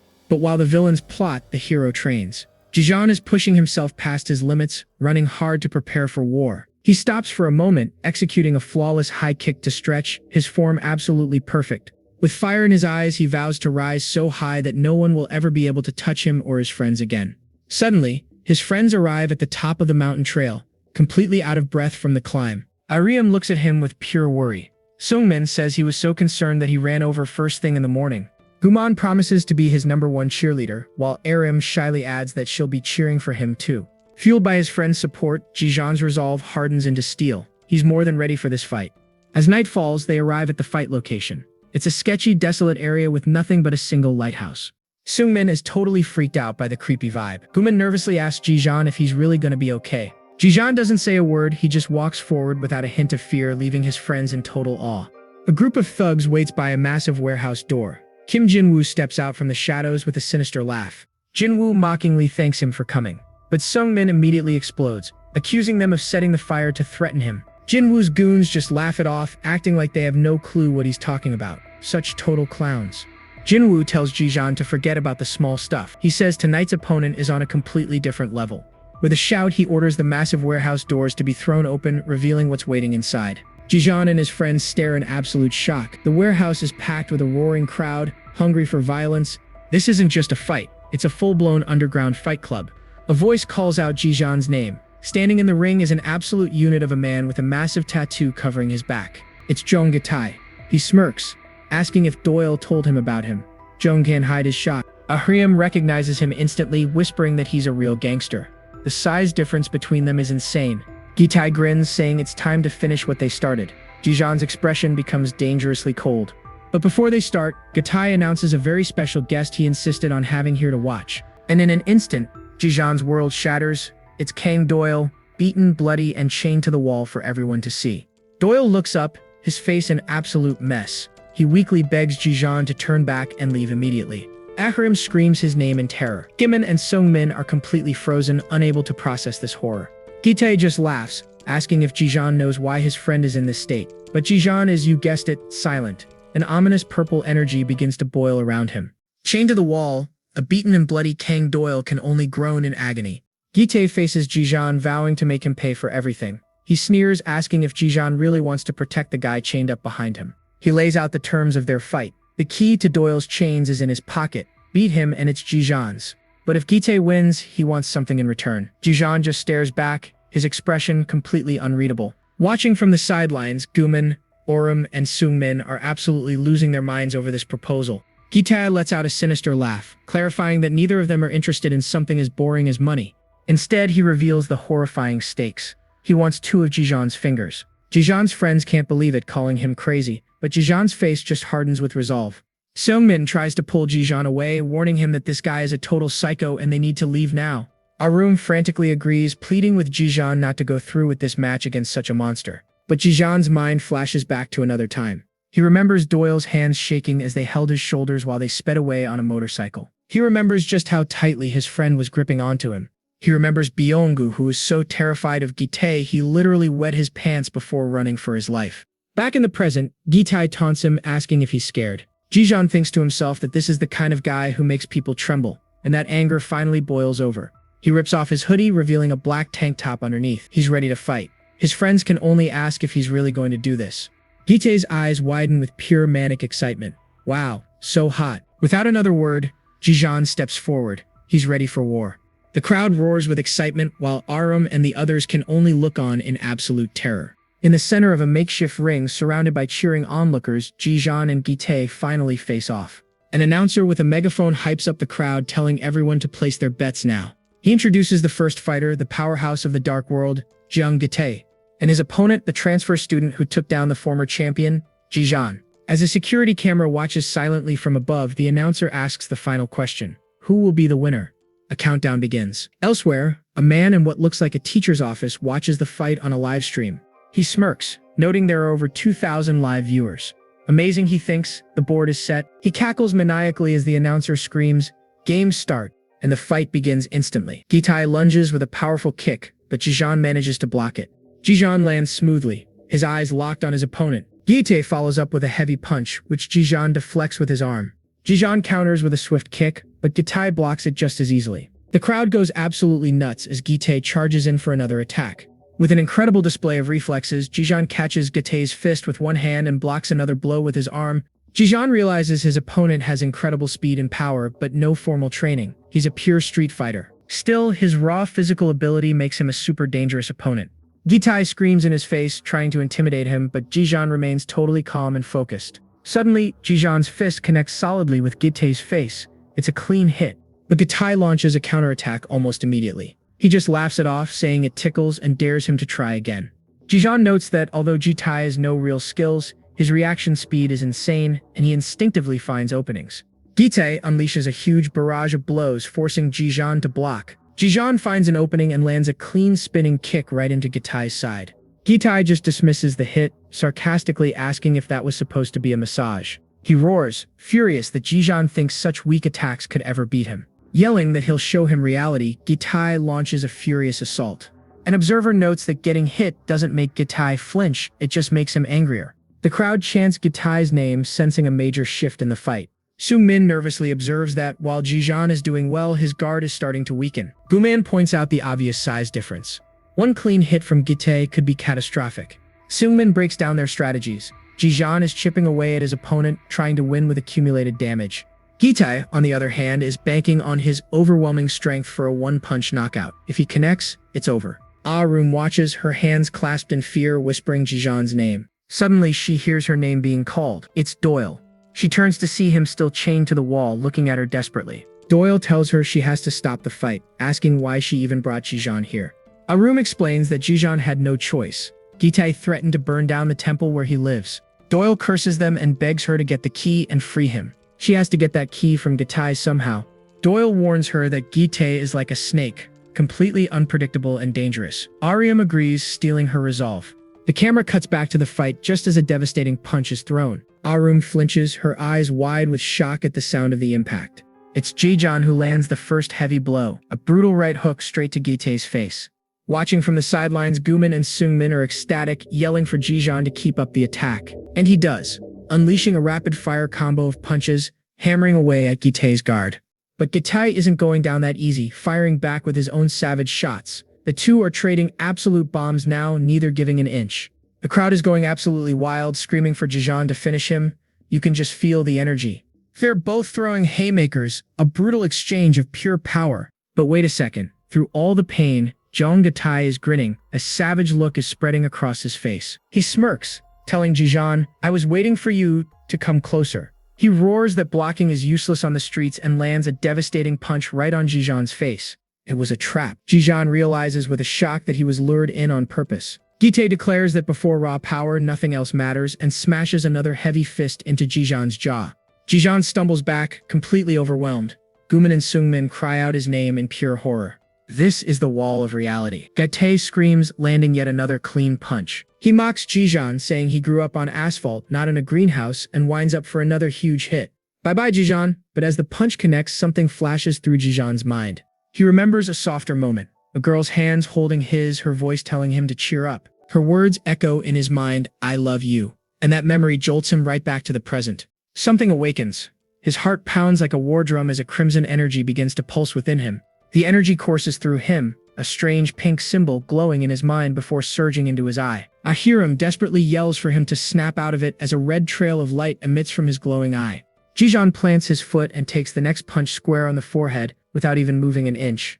Gitai is stunned. He can't believe it. He withstood that? You are a tough one. With blood dripping from his nose, Jijan retaliates, smashing a brutal elbow straight into Gitai's face. The blow sends blood flying as Gitai stumbles back, completely caught off guard by the sudden power. Jijan's eyes are glowing bright red. He catches Gitai's next punch with total ease. Then they both unload at the same time, their fists colliding with each other's faces in a massive impact. Gitai grunts in pain, staggering back, but Jijan stands his ground, that red light still trailing from his eye. The crowd absolutely roars. Guman and the others can't believe it, saying this brawl is on another level. Gitai pants for breath, but a grin spreads across his bloody face. He says it's been a while since he's felt this alive. Jijan acknowledges his opponent's strength, admitting he's way tougher than he expected. But Gitai just roars back, you're still just school lunch, and throws a wild punch which Jijan easily blocks. Jijan immediately counters with a brutal punch to the gut, making Gitai buckle over in pain. Leaning over, Gitai growls that gangsters like him can't afford to lose because the moment they do, they die. So I will never let you win. He lunges forward again, swinging with everything he's got.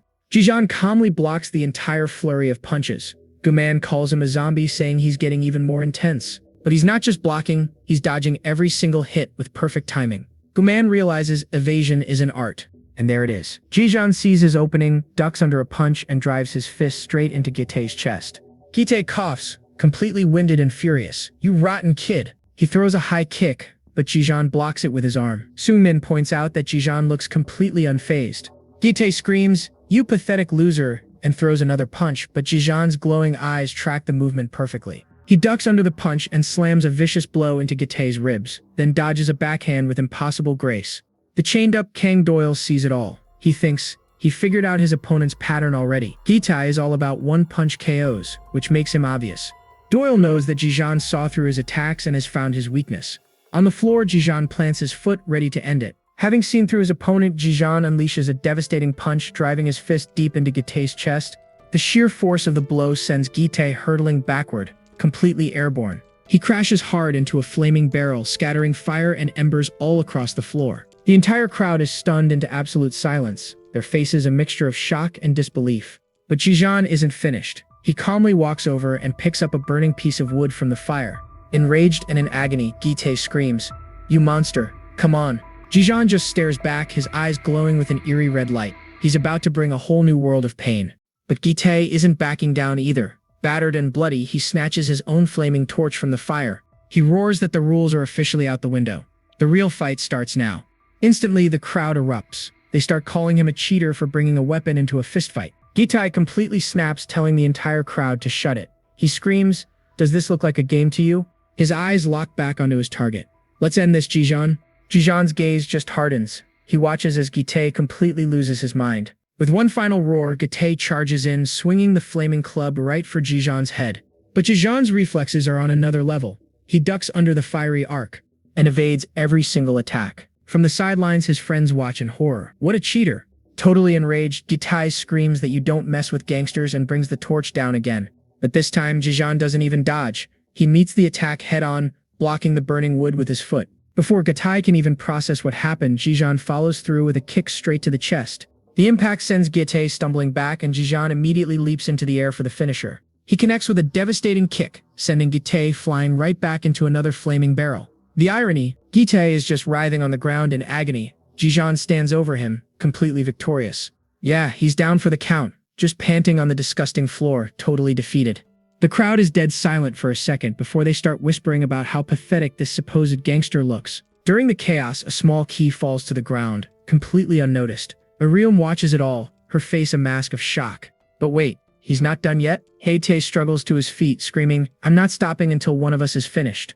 Jijan has had enough of this. He rushes forward and plants a solid right hook right on his jaw. As Gite stumbles, Jijan leaps into the air and brings a devastating axe kick straight down. Gite barely gets his arm up to block, but the sheer force of the blow is absolutely insane. You can see his arm is just shattered. The so-called gangster finally collapses, completely and utterly beaten. Kneeling on the ground, Gite just mutters in disbelief. He can't believe he lost to a loser like Jijan. But Jijan just looks down on him coldly and thinking, "You're only strong when you fight the weak. You're just garbage. Pathetic wretch who will live on the bottom for the rest of his life." Ouch. But as Jijan turns to walk away, thinking it's over, Gite reaches for something hidden at his ankle. It's a knife. He pulls out a blade and lunges straight for Jijan's unprotected back. The crowd completely freaks out. Songmin screams at the top of his lungs, "Jijan, behind you." Jijan whips his head around just in time to see the blade swinging right for him. He manages to dodge the attack, but Gite slams him to the ground. Gite is laughing like a total maniac, vowing to mess him up for good. Suddenly, a flaming torch smashes right into Gite's face, knocking him out cold. And standing over them is none other than Kang Doyle. He's free from his chains, holding the fiery torch. The knife clatters to the floor. Doyle looks over at a stunned Jijan and asks, "Are you all right?" Jijan is speechless as usual. Sungmin finally puts it together. Arun must have used that key to free Doyle. Doyle looks down at Gite's unconscious body. "Jijan, I can finish this, right?" He pulls out the shears and gets on top of Gite, who starts waking up in a panic. Gite immediately starts pleading for his life, screaming, "Don't you do it." Doyle just stares back with dead eyes. "Don't do it, but you did it to Byung-gu." Gite desperately tries to argue that he's different, that he's in a higher class. Doyle isn't listening to a word of it. He brings the shears down towards Gite's fingers. With a sickening snip, the blade slams shut. Gite's face twists in pure agony as he lets out a blood-curdling scream. From outside the warehouse, the brutal sounds echo into the night, followed by a chilling voice. "One more." But Doyle isn't finished. He raises the shears again, completely ignoring Gite's agonized screams. Gite, a bloody mess, tries to pull rank. He spits out that he's a real gangster. He screams that his boss is going to end Doyle for this. Doyle just scoffs at the threat. He calls him a child for tattling to his boss. But just then, Kim Jin-woo and his crew burst onto the scene. They're yelling for everything to stop. But they immediately freeze in their tracks. Someone is blocking their path, and it's none other than Jijan. He's battered and bruised, but his eyes are burning with intensity. He's standing right in the middle of the ring, a human wall between Jin-woo and Doyle. Jin-woo is furious. He demands to know if Jijan can take responsibility for interfering. Jijan and Doyle exchange glances. Ignoring the drama completely, Doyle turns back to his work with a sadistic grin. Gite pleads one last time, reminding Doyle that he's his senior, but it's totally useless. Doyle just laughs in his face. He says he's embarrassed he ever fell for Gite's tough guy act. And with another sickening snap, Gite lets out one final, agonizing scream. The students watching are absolutely horrified. They can't believe the brutality. Jin-woo completely loses it. He screams that the match is invalid and a total disaster. But the crowd isn't buying it. They know the gangster cheated first. They start calling Jijan the true winner. The chants begin to swell, getting louder and louder. Jijan won. Jijan is the winner. Jin-woo can only stare in disbelief, fuming as the crowd turns against him. The whole place erupts. They're all cheering for Jijan's incredible victory. And amidst the chaos, Jijan stands silently. His face is a wreck, but he looks triumphant. Meanwhile, the fight's organizer slams his fist on his desk in a total rage. He is absolutely panicking. This was not supposed to happen. A student just defeated a real gangster. He's about to lose a mountain of cash, and it's all because of Jijan. He's completely overwhelmed by the disaster. Meanwhile, a black car pulls up to the warehouse. Inside, a driver tells his boss that they've arrived at the location. The boss tells him to wait. They're watching a group of men just outside. And look who it is. A battered, shirtless Jong Gite stumbles out of the building. "Turn it off," the boss orders. Gite looks up and it's the driver, his senior. He rushes over, begging for help. He points back at the guys who beat him. Without saying a single word, the driver delivers a brutal punch. He follows it up with a savage kick that sends the poor guy flying. As Gite hits the ground, the thug looms over him. He asks why he was fighting students when he was told not to. Gite tries to explain, but the thug isn't listening. He just stomps on him again and again.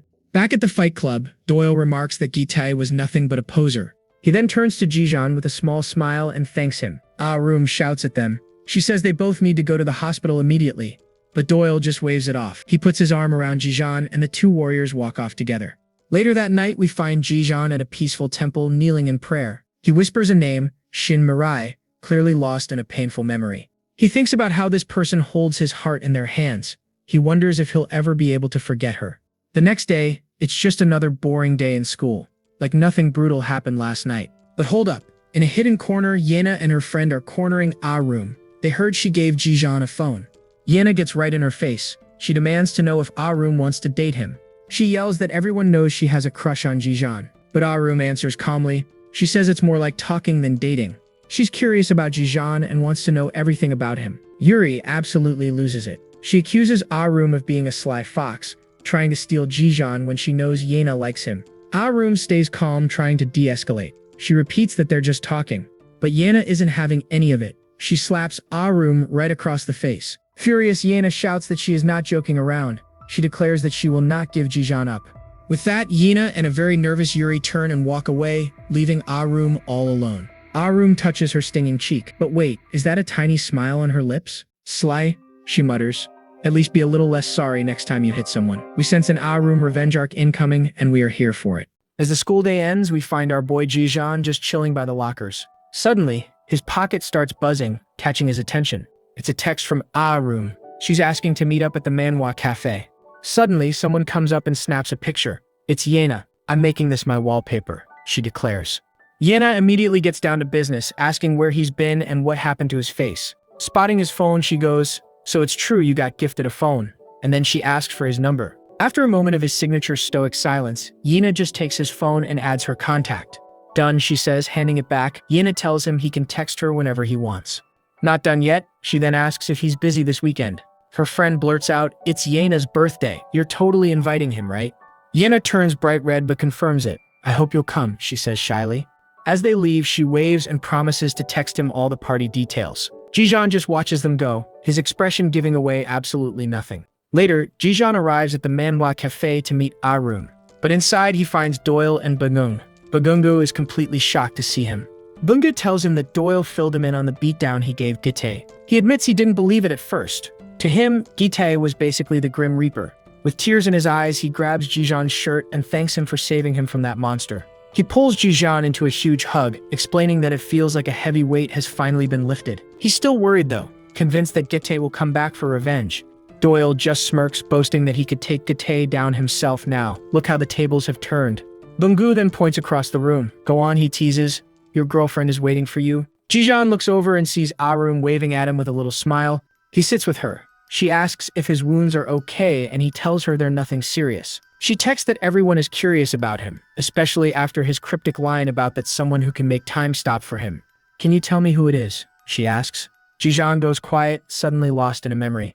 And boom, flashback time. We see a blonde girl on a motorcycle. "Do you know that graylings are the fastest fish?" she asks. A younger Jijan hands her a drink. She's named her bike grayling, and he thinks the name is tacky. She asks him how far the bike can go, suggesting they ride somewhere far, far away. "Where to?" he asks. She replies, "To Gibraltar, the end of the Mediterranean." Jijan thinks she's joking around, but she insists that she is completely serious.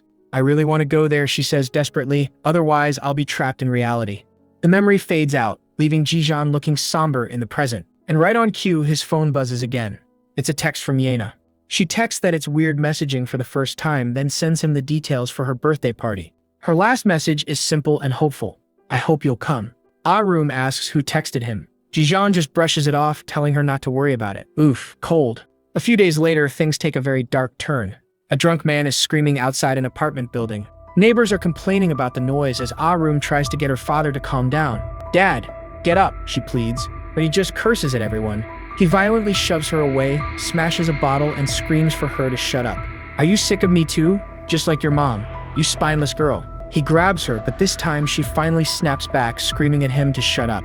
He's stunned for a second. She screams that it was his fault that her mom left. Enraged, he slaps her hard right across the face. But that was a huge mistake. With tears in her eyes, Arum unleashes all her pent-up fury. Mom's best choice in her entire life was leaving you. Her father is left completely speechless. But then he screams back, "You witch. The reason your mom left is you."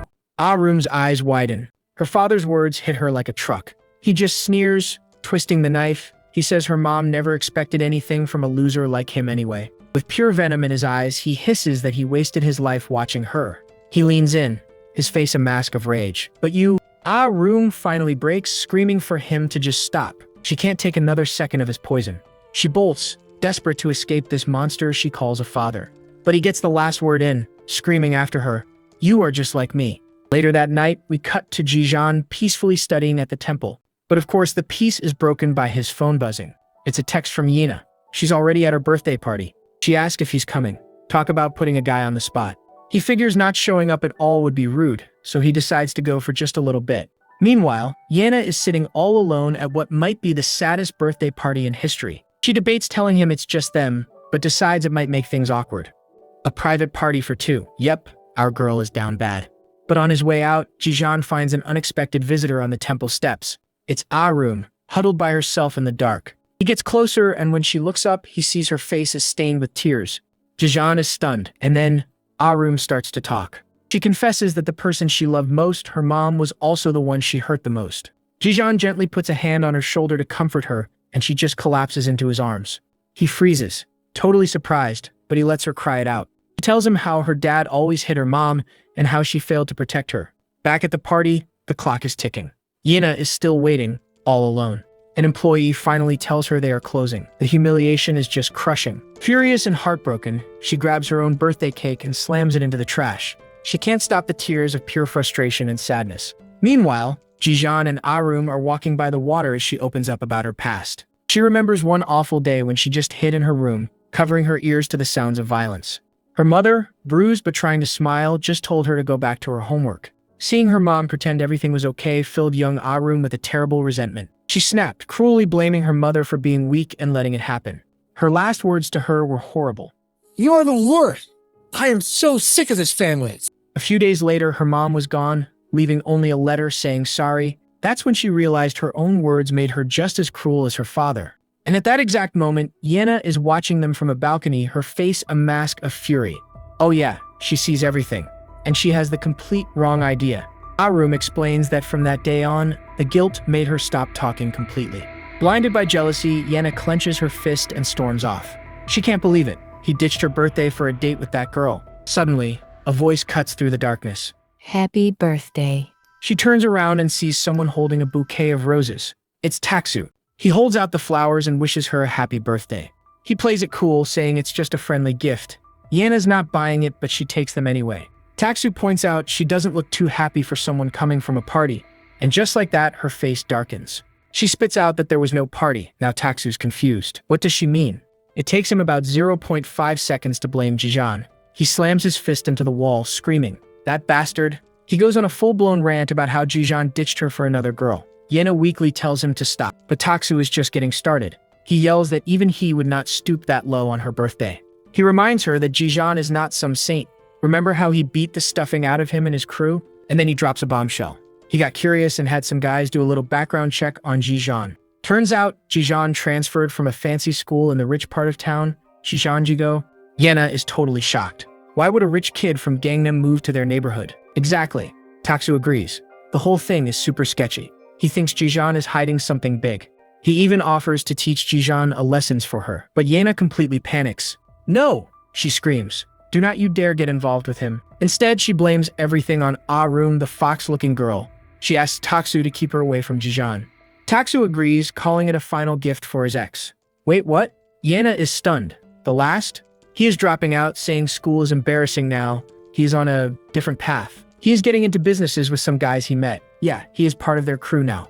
And to prove it, he shows her his new hand tattoo. A cross inside a thorny circle. Yena is just speechless. Her ex-boyfriend just went full-on delinquent mode.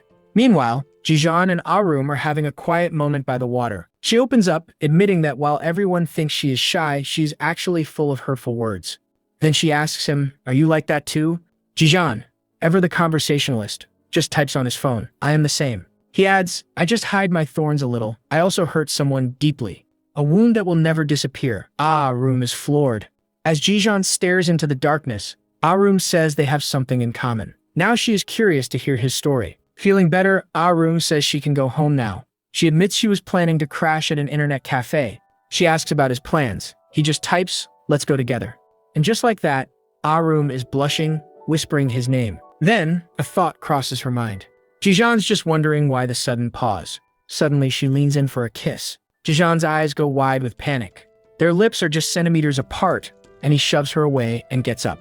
Without a single word, he turns and just bolts into the night, leaving Arum completely stunned, calling out his name. Elsewhere in the city, some drunk guys stumble out of a restaurant. One of them decides he is good to drive. He only lives around the corner, right? What could go wrong? But surprise, two thugs are watching from the shadows, and one has that same thorny cross tattoo as Taksu. The driver gets in his car, but as he pulls out, one of the thugs just casually steps right in front of him. The guy then puts on an Oscar-worthy performance, throwing himself onto the hood.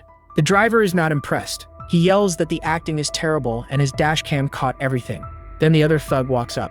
He tells the driver to get out of the car, and that is when it clicks. He calls them out as insurance scammers and threatens to call the cops. But then the thug smells it. Alcohol. Sir, have you been drinking? Oh, how the tables have turned. The driver is busted. He starts to panic as the thugs offer to call the police for him. Defeated, he asks how much they want. The scammer says he will probably need a few days in the hospital. Give us 500. The driver explodes. 500,000 won for this scam? The thug just smirks. Says the guy who is drunk driving. The driver refuses, so the leader just hops into the driver's seat. Fine, I will take the car then. He floors it. The owner starts screaming as the thug peels off in his car. His partner just sighs. There he goes again. Now the owner is desperate, chasing the car and screaming that he will pay the 500,000 won. The thug just laughs. Price just went up. 800. The owner calls him a lunatic. Do not like that? How about 1 million? He yells. The poor guy is begging him to just stop and talk. Back on the sidewalk, his partner just smirks. Yeah, the dude is completely insane. As the crazy guy drives down the street, he spots a familiar face on the sidewalk. Hey, it's his bro Taksu. The driver slams on the brakes and offers him a lift. Just as Taksu hops in, the drunk owner finally catches up, lunging into the car and screaming his head off. The thug calmly shakes him down for a cool 1 million won, and the terrified guy has no choice but to agree. As the crew walks off with their score, they celebrate their scam. Apparently, this is what real justice is supposed to look like. Go figure. Sango then brings up Yena's birthday, casually asking Taksu if he saw her. But his tone shifts. He gets serious, reminding Taksu that in their crew there are no secrets. He keeps pushing the issue, asking if Taksu has any lingering feelings for his ex. Taksu starts sweating, insisting it is definitely over, but Sango is clearly not buying it. Then Sango makes the creepiest request of the century. Since he is lonely, he wants Taksu to introduce him to Yena. The other lackey kicks him, calling him a dog, but Sango just yells back that she is single now. Taksu finally speaks up. He admits Yena likes someone else, which sends Sango into a rage. He reveals the guy is the new transfer student, Jijan. Sango keeps running his mouth, but a swift slap from the other dude shuts him up real quick. As his crew looks on in shock, Taksu confirms the rumors are true. Yena is into the transfer student from Gangnam Jijan. Taksu spills the rest of the story about how Yena asked Taksu to rough up A-room and all that. He pats Taksu's shoulder, acting all sympathetic. He asks if he wants to get revenge on that bastard Jijon. The crew heads back into a maze of rundown buildings, making for their hideout. Inside, it is total chaos. A thug is beating someone with a baseball bat over a late payment. He threatens another delinquent while 2 others are forced to do push-ups as punishment. Seeing Taksu's crew, he immediately dismisses his own underlings. This delightful place called Black Fam is a hideout for runaways and delinquent teens, and they are clearly being exploited. Sango walks up to a closed door and announces their return to someone named Yukdu. Inside, a large, shirtless man sits at a desk looking extremely annoyed by the interruption. This is Black Fam's leader, 27-year-old Nayukdu. Sango nervously tells him he has something to report. Yukdu listens as Taksu explains the entire situation with the transfer student from Gangnam. Yukdu is skeptical. Is this Jijan kid actually rich, or just some high schooler they cannot squeeze any money out of? But Sango argues that his quiet nature makes him an easy target, and they have the perfect cover revenge for Taksu. Yukdu turns to the girl beside him and asks for her opinion. She barely looks up from her phone, casually outlining the plan: beat up A-room and extort Jijan. Then she smirks, saying it sounds fun. And with that, Yukdu gives the order. Dig up some dirt on them. Yukdu then tells Sango to take Taksu with him to the back hill to go feed that bastard. He decides that since Taksu is part of the family now, he should know exactly what they do. Meanwhile, Jijan walks alone through the quiet temple grounds, completely lost in his own thoughts. He replays A-room's attempt to kiss him and realizes his heart did not race at all. He was just startled. He concludes that if his heart doesn't race, he can't get any closer. He refuses to deceive someone with fake feelings. His mind flashes back to Shin Mirai, who once playfully demanded he only look at her.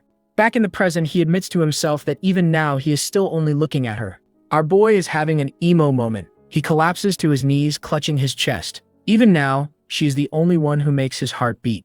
Elsewhere, Sango leads a very nervous Taksu to a dark remote worksite. Sango explains that Black Fam's motto is, if it makes money, we do it. They take on the dirty jobs the real mob passes down. He shines his flashlight into the darkness, revealing a horrific sight, a man buried alive up to his neck in the dirt. Taksu is completely stunned. A person? He screams, staring at the head just sticking out of the ground. Sango just smirks, explaining this is what happens when you seriously tick off the wrong people. He adds that their orders are to just leave him here for a while.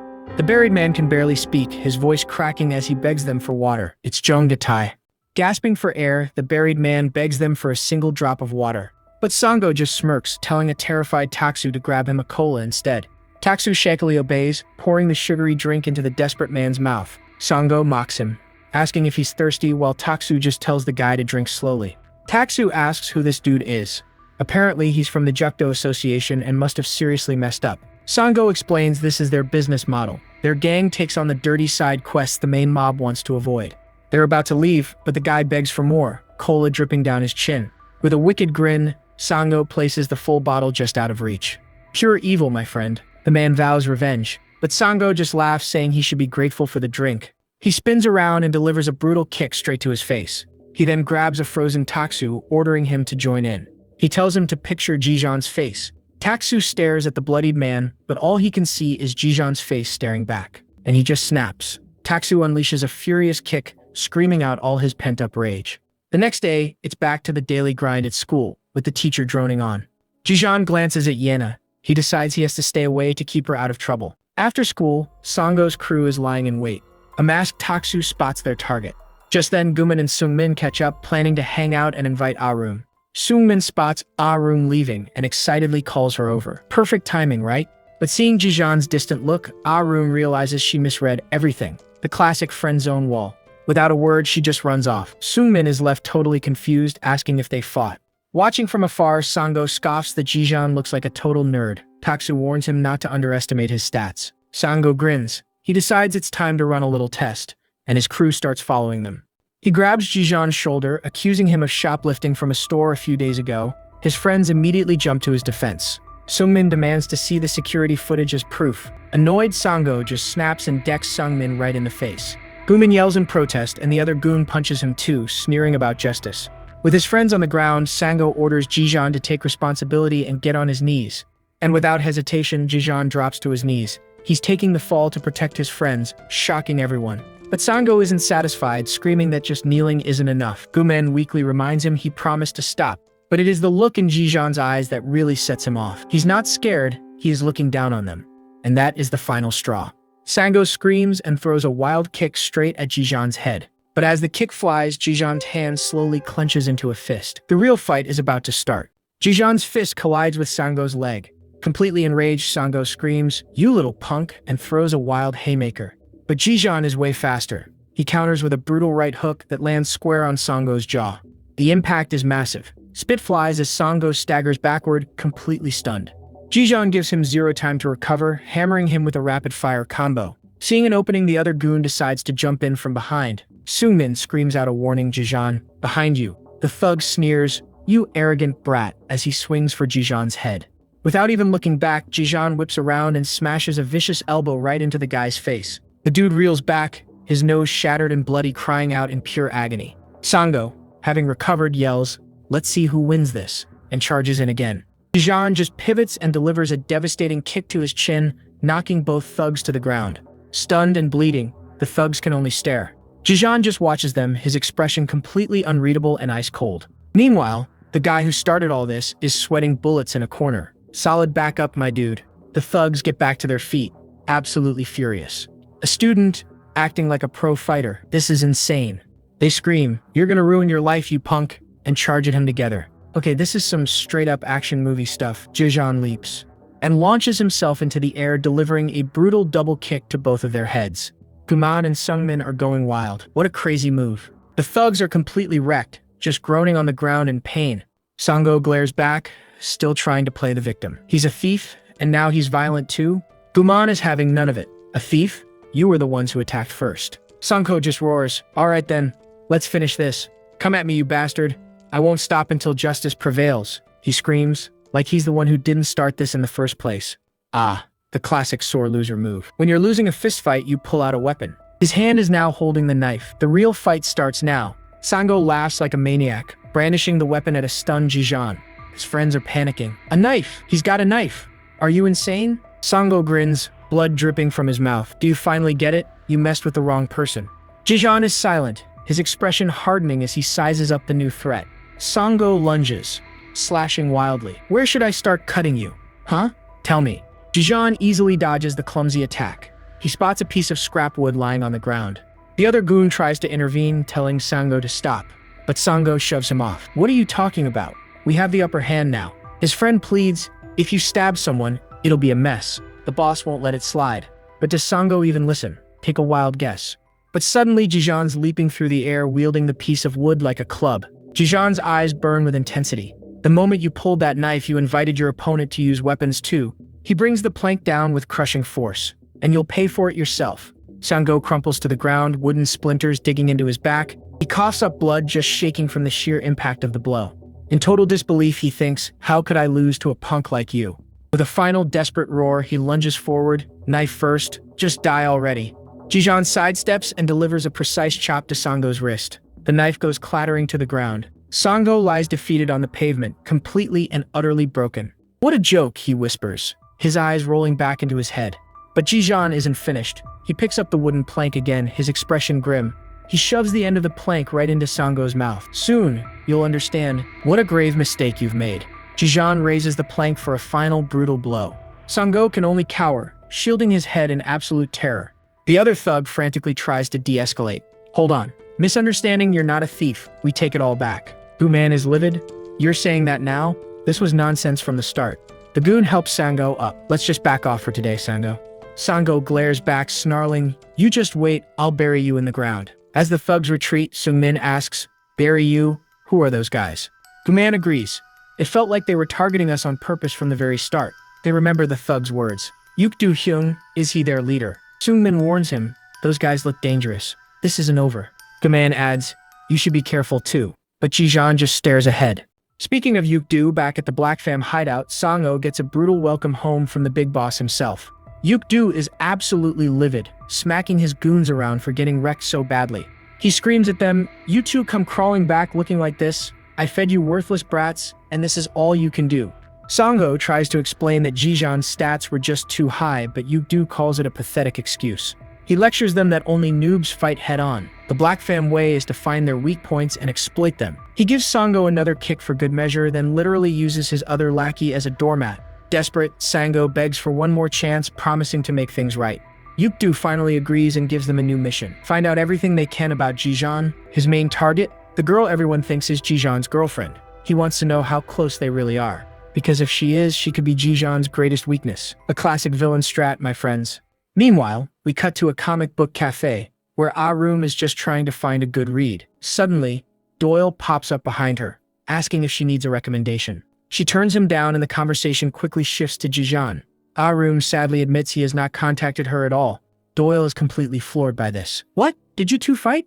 Arum explains that Jijan never makes the first move. To her, that means he just does not need her. She thought he might have liked her, but now she feels like she was wrong and has decided to stop trying. Doyle throws his hands up, complaining about how complicated dating is. It hurts your pride when you are always the one reaching out, right? But Arum tearfully insists it is not about pride. She just feels like a burden he was too nice to refuse. Doyle is completely stumped, not knowing what to say to his heartbroken friend. Seeing she is down, he invites her to the rooftop for a drink to blow off some steam. A bit later, on the rooftop with chicken and beer, he asks if she has ever had a drink. She says no, but thinks she would be good at it. When he asks why, she gets cryptic. You will understand when you see my dad. Blood cannot be denied. Doyle tries to lighten the mood, toasting to his friend's girlfriend. But Arum just scoffs, girlfriend, my foot. He suggests maybe Jijan is just shy and is hiding his true feelings. Now a bit drunk, Arum finally spills everything. Her dad is a drunk, and her mom left home after suffering from his abuse. With tears in her eyes, she admits the idea of anyone actually liking her just does not make sense. Doyle tells her a bad family does not define her charm, admitting his own background is not so great either. And just like that, Arum is completely passed out on the table. Doyle is stunned. What the heck? You said you could drink. He was just trying to help, but now he sees an opportunity. This is the perfect chance to test Jijan's true feelings. Meanwhile, our boy Jijan is meditating on a cliff, high above the city. His zen moment is broken by his phone buzzing. He pulls it out, looking confused. It is a text from Doyle. The message says Ah-room is pretty drunk after having a tough time, but she is insisting on going home alone. Doyle finishes by saying he just thought Jijan should know, but adds that probably nothing will happen. Jijan reads the text and his calm expression instantly turns to stone-cold concern. Across town, a drunk Ah-room stumbles through the streets, completely exhausted. She finally gives up and slumps down on some stairs in a dark, deserted alley. And you know what happens in dark alleys, folks? Her vulnerable state attracts two very shady-looking dudes. They close in, with one of them leaning down to offer a ride to his place. He grabs her arm when she refuses, telling her to just come with them and have some fun. Her eyes widen in terror as the reality of the situation finally hits her. She has to run. But she is completely helpless, her strength totally gone. The creeps get impatient and try to drag her away. Wait a second. One of them sneers, realizing their main target is not showing. He calls Jijan a cold-hearted dude for not coming. But watching from the shadows is Kang Doyle. He realizes Jijan might not make it and decides to step in himself. Just as he is about to move, a sound cuts the tension. The thugs are startled as someone new steps onto the scene. And there he is. Jijan has arrived, looking absolutely grim and focused. And there he is. Jijan steps into the light, his face an absolute mask of stone. Even Doyle, hiding in the shadows, is hyped. He knew his boy would come through. Without wasting a single second, Jijan goes full throttle, sprinting towards our room. The first thug barely has time to process what is happening. He turns around only to get Jijan's cold, furious glare right in his face. Before the goon can even form a thought, a fist connects with his jaw at light speed. And just like that, one goon is down for the count. The second guy can only stare in disbelief. Arum is completely starstruck, whispering his name like he just saved the world. The second thug snaps out of his shock, screaming about why Jijan is butting in. But Jijan easily counters, burying a fist deep in the guy's gut. The thug stumbles back, bloodied but still trying to talk trash about his nuclear fist. He does not get to finish that sentence. Jijan launches a brutal uppercut. The blow sends the guy flying through the air, spitting blood. Mission complete. In just a few seconds, it is all over. Two bodies are on the ground as Jijan stands guard, but instead of thanks, tears well up in Arum's eyes as she looks at him. She confronts him, not with gratitude, but with pure anguish. Why did you come? Do you pity me? Stop being so nice to me. I don't want your help anymore. The poor girl feels like a total burden and yells at him to just pretend he does not know her. Jijan is completely blindsided by this sudden emotional nuke. The stress is too much for Arum. She suddenly feels faint and starts to collapse. But our boy has reflexes like a cat. He catches her instantly, pulling her into his arms. He looks down at her, his expression softening with a hint of sadness and concern. And yep, she is completely passed out from the stress and the booze. Right on cue, Doyle emerges from the shadows with a knowing smirk. You didn't even change clothes. He chuckles, putting all the pieces together. I get it, you punk. I'll get going now. He strolls away, giving them one last piece of advice. Make up, you two. What a wingman. With no other options, Jijan lifts Arum onto his back to carry her home. He walks through the quiet streets, a sleeping girl on his back. But of course they are being watched. One of the thugs from before is just seething with jealousy. His partner is fuming, completely misreading the situation as a romantic stroll. And who is with them? None other than Taksu, his face a mask of pure, unadulterated rage. This gives Sango an idea. At least we got something out of tailing him. Keep following them. Jijan carries her up the stone steps towards the temple where he lives. As he walks, he thinks to himself, I never once thought you were a burden, Arum. But his thoughts turn dark. But accepting you into my heart is impossible. Because you see, his heart already belongs to someone else. A single name echoes in his mind. Her name is Shin Mirai. Meanwhile, the scene shifts to the flashy high-end district of Gangnam. Sango and a crony are cruising through the neighborhood on a new mission.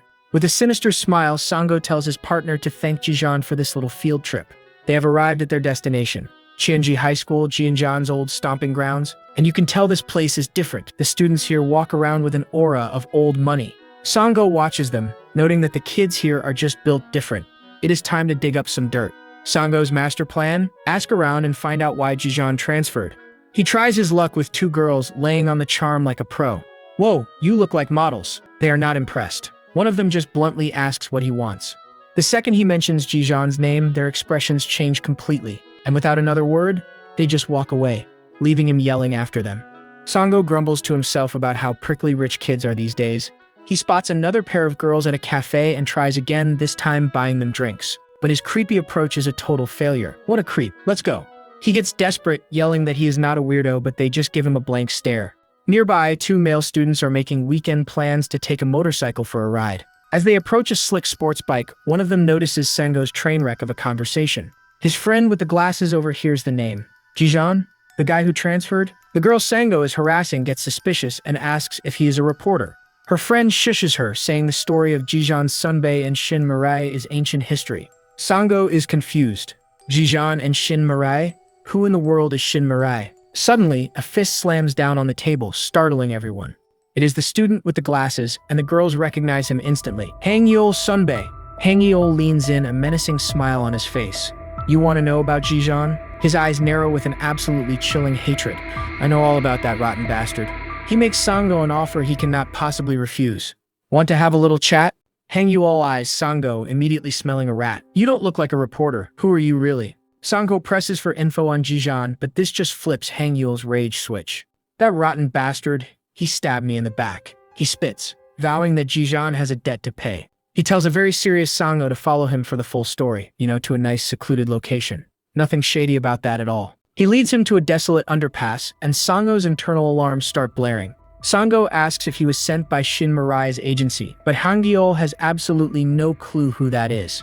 Instead, Hangyul grabs him by the collar. He accuses him of digging into the incident that drove the two of them apart. The sudden aggression gives Sango a massive flashback to his beatdown from Jijan. Trying to regain his cool, Sango shoves him off. Hunk, just tell me what you know. Hangyul just smirks, his confidence growing. Seeing you so rattled, I guess I hit the jackpot. And then, with zero warning, Hangyul decks Sango right in the face, screaming about Bangsan Entertainment. He keeps up the assault, furious that Sango dared to show his face after what happened to Jijan. He delivers a brutal kick, yelling that he will not let this slide. From the ground, Sango asks if he's Jijan's friend. Hangyul scoffs. They were friends until Jijan ghosted him.